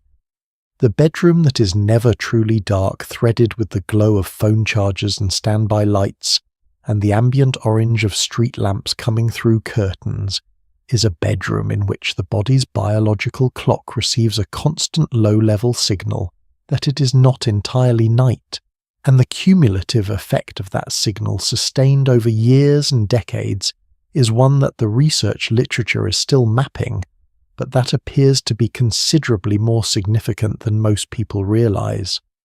The third, and this is the one that I think touches something beyond biology, something that matters to the quality of a life rather than just the mechanics of a body, is the particular quality of attention that genuine darkness makes possible. There is a concept in psychology called attentional restoration theory, developed by Rachel and Stephen Kaplan at the University of Michigan. Their research examines why time spent in natural environments, forests, fields, places where the visual field is not dominated by human-made structures, and artificial light tends to restore cognitive function and reduce mental fatigue in ways that urban environments do not. Their argument in simplified form is that the human attentional system has two modes. Directed attention, focused, deliberate, effortful concentration on specific tasks is the mode we use for most of our working and social lives, and it depletes with use in ways that require genuine recovery. Soft fascination, the kind of gentle, unfocused awareness that natural environments tend to produce, where the mind can wander and rest without being either bored or overstimulated, is the mode in which that recovery occurs. Natural darkness, I would argue, is one of the most powerful generators of soft fascination that exists. In genuine darkness, the relentless visual demand of the modern world, the screens, the signs, the information, the faces, the constant flow of things requiring directed attention simply stops. What remains is sound and breath, and the quality of thought that arises when the eyes are no longer the primary interface between the self and the world. The people who sat in the quiet interval between first sleep and second sleep were not wasting time. They were recovering. The specific quality of their recovery in genuine darkness, in quiet without visual stimulation, was probably more restorative than anything our modern sleep hygiene guides recommend, and it was available to them every night, built into the structure of their relationship with darkness without any special effort or any particular knowledge of neuroscience. Now, I want to talk about what the night sky specifically meant and means, because I think it is the most visceral and the most universally human piece of what artificial light has taken from us. For the entirety of human history until roughly the last 150 years, the night sky was a constant presence in human life. Not a special occasion, not a trip to a dark sky reserve, not something you had to plan for and travel to experience. Just there, every clear night above every settlement that human beings had ever built, the full spectacle of the visible universe overhead. 30,000 stars visible to the naked eye under truly dark conditions. The Milky Way, our own galaxy seen, edge on a river of light so dense it was sometimes used as a navigation reference, so familiar it appears in the mythology and cosmology of virtually every human culture that has ever left a record. The planets moving against the fixed stars in patterns that the ancients tracked with extraordinary precision. The occasional comet, the regular meteor showers the phases of the moon, that structured calendars and agricultural cycles and religious observances across every civilization we know of. All of this was simply part of the texture of human experience, part of what it meant to be alive and looking upward. Today, according to research published by the Light Pollution Science and Technology Institute, roughly 80% of the world's population lives under skies so brightened by artificial light that they cannot see the Milky Way. In North America and Europe, that figure is closer to 99%. The generation of children growing up today in major cities is in the most literal sense the first generation in all of human history for whom the full night sky has never been a normal part of life. What is lost when the sky disappears? I genuinely cannot fully answer that question, and I'm suspicious of anyone who claims they can. But I noticed that the people in New York who saw their sky during the 2003 blackout did not describe it as pretty. They described it as significant, as moving, as something that made them feel briefly a particular quality of smallness and connection and perspective that they did not have words for, but that they recognized as important.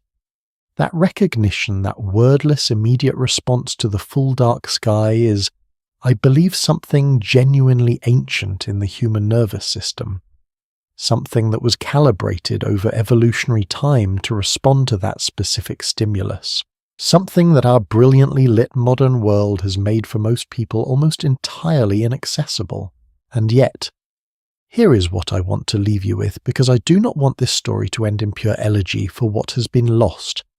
That would be both incomplete and, I think, unfair to the genuine human ingenuity that has been applied to these questions. People are noticing. The darkness is being reconsidered. The International Dark Sky Association, founded in 1988, has certified hundreds of dark sky parks, reserves and communities around the world, places where artificial light is managed deliberately to preserve dark sky access for residents and visitors. The movement has grown consistently and is now represented in over 90 countries. There are designated dark sky places on every inhabited continent. Sleep researchers and chronobiologists are producing a body of work that is beginning to reach public awareness and policy conversations. Some cities are replacing their streetlights with amber spectrum LED fixtures that produce less blue wavelength light and therefore less circadian disruption. Building codes in some jurisdictions are beginning to address light pollution in ways that would have been inconceivable 20 years ago. There is a growing movement of people who practice what is sometimes called voluntary darkness, the deliberate regular reduction of artificial light exposure in the evenings, not as deprivation, but as a form of restoration. Not returning to pre-industrial conditions, but reclaiming something of the relationship with darkness that electric light has eroded. These are not large movements yet.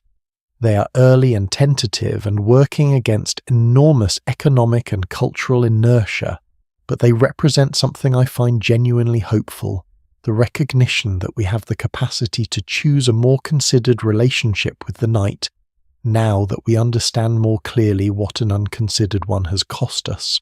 So let us bring this all the way back to where we began. 11 chapters ago I asked you to imagine walking out of a medieval house after dark, to feel what the darkness felt like before anyone had thought to push it back. The weight of it, the density, the way it changed everything about how you moved and thought and understood yourself in relation to the world. I said then that the fear people felt in that darkness was not irrational, that it was a reasonable response to genuine accumulated generationally tested experience of what the night contained. I still believe that. Everything we have explored together, the curfew bells and the night watch, the vampire panics and the body snatchers, the fire racing through sleeping streets, and the miasma believed to ride the evening air, the organized criminal networks and the blackout streets of wartime Britain, all of it confirms that the darkness our ancestors feared was not an imagined danger. It was a real one wearing many different faces across many different centuries, but I also believe something else now, having spent this much time in the company of all those frightened, resourceful, complicated human beings and their complicated relationship with the night. The darkness was never only a threat, it was also a companion, a space in which certain kinds of thought and rest and human connection were possible in ways they are not in full light, a condition in which the human body and the human mind could do things they were built to do, things that the permanently lit modern world has made difficult or impossible, without most of us fully noticing the loss. The people who lit their cities, who worked for decades to push back the darkness and all the genuine dangers it contained, were doing something admirable and necessary. And the people who are now carefully, thoughtfully beginning to ask what we might recover of the night we've lost, they are doing something admirable and necessary too. Both things can be true. History at its most honest is full of both things being true simultaneously. I want to thank you genuinely and from the heart for spending this time in the dark with me. This has been one of the stories I've most enjoyed telling, not because it is comfortable or simple or neatly resolved, but because it is so thoroughly, stubbornly human. Every chapter of it. The fear and the courage and the superstition and the science and the grief and the ingenuity and the loss and the slow tentative recovery. We are all of us still negotiating with the night, still figuring out what to do with the hours of darkness that evolution built into us and that history has complicated so thoroughly. Still on some nights lying awake in the small hours with a quality of wakefulness that our ancestors would have recognized as entirely natural and that we experience as a puzzle. Maybe that is not a bad place to sit for a while, in the quiet middle of the night between first sleep and second, just awake, just present, letting the darkness be what it is without reaching immediately for the light. If this story found you at bedtime, which I rather hope it did, then I wish you exactly that. A good, genuine, unhurried rest. The kind that our ancestors would have recognized. The kind that the body given half a chance still knows how to find. And if there is something still pulling at you, some question this story raised that you want to sit with a little longer, drop it in the comments below. I read them. I think about them. And sometimes the best conversations happen in the quiet when most of the world is asleep. If you have made it this far through all 12 chapters, thank you. Truly. That kind of patient, generous attention is the thing that makes storytelling worth doing. There are more stories coming. Stories just as deep, just as layered, just as full of the things history tried to whisper to us across the centuries. The next one is already taking shape, and I think it is going to surprise you. Stay close. And until then, sleep well wherever you are.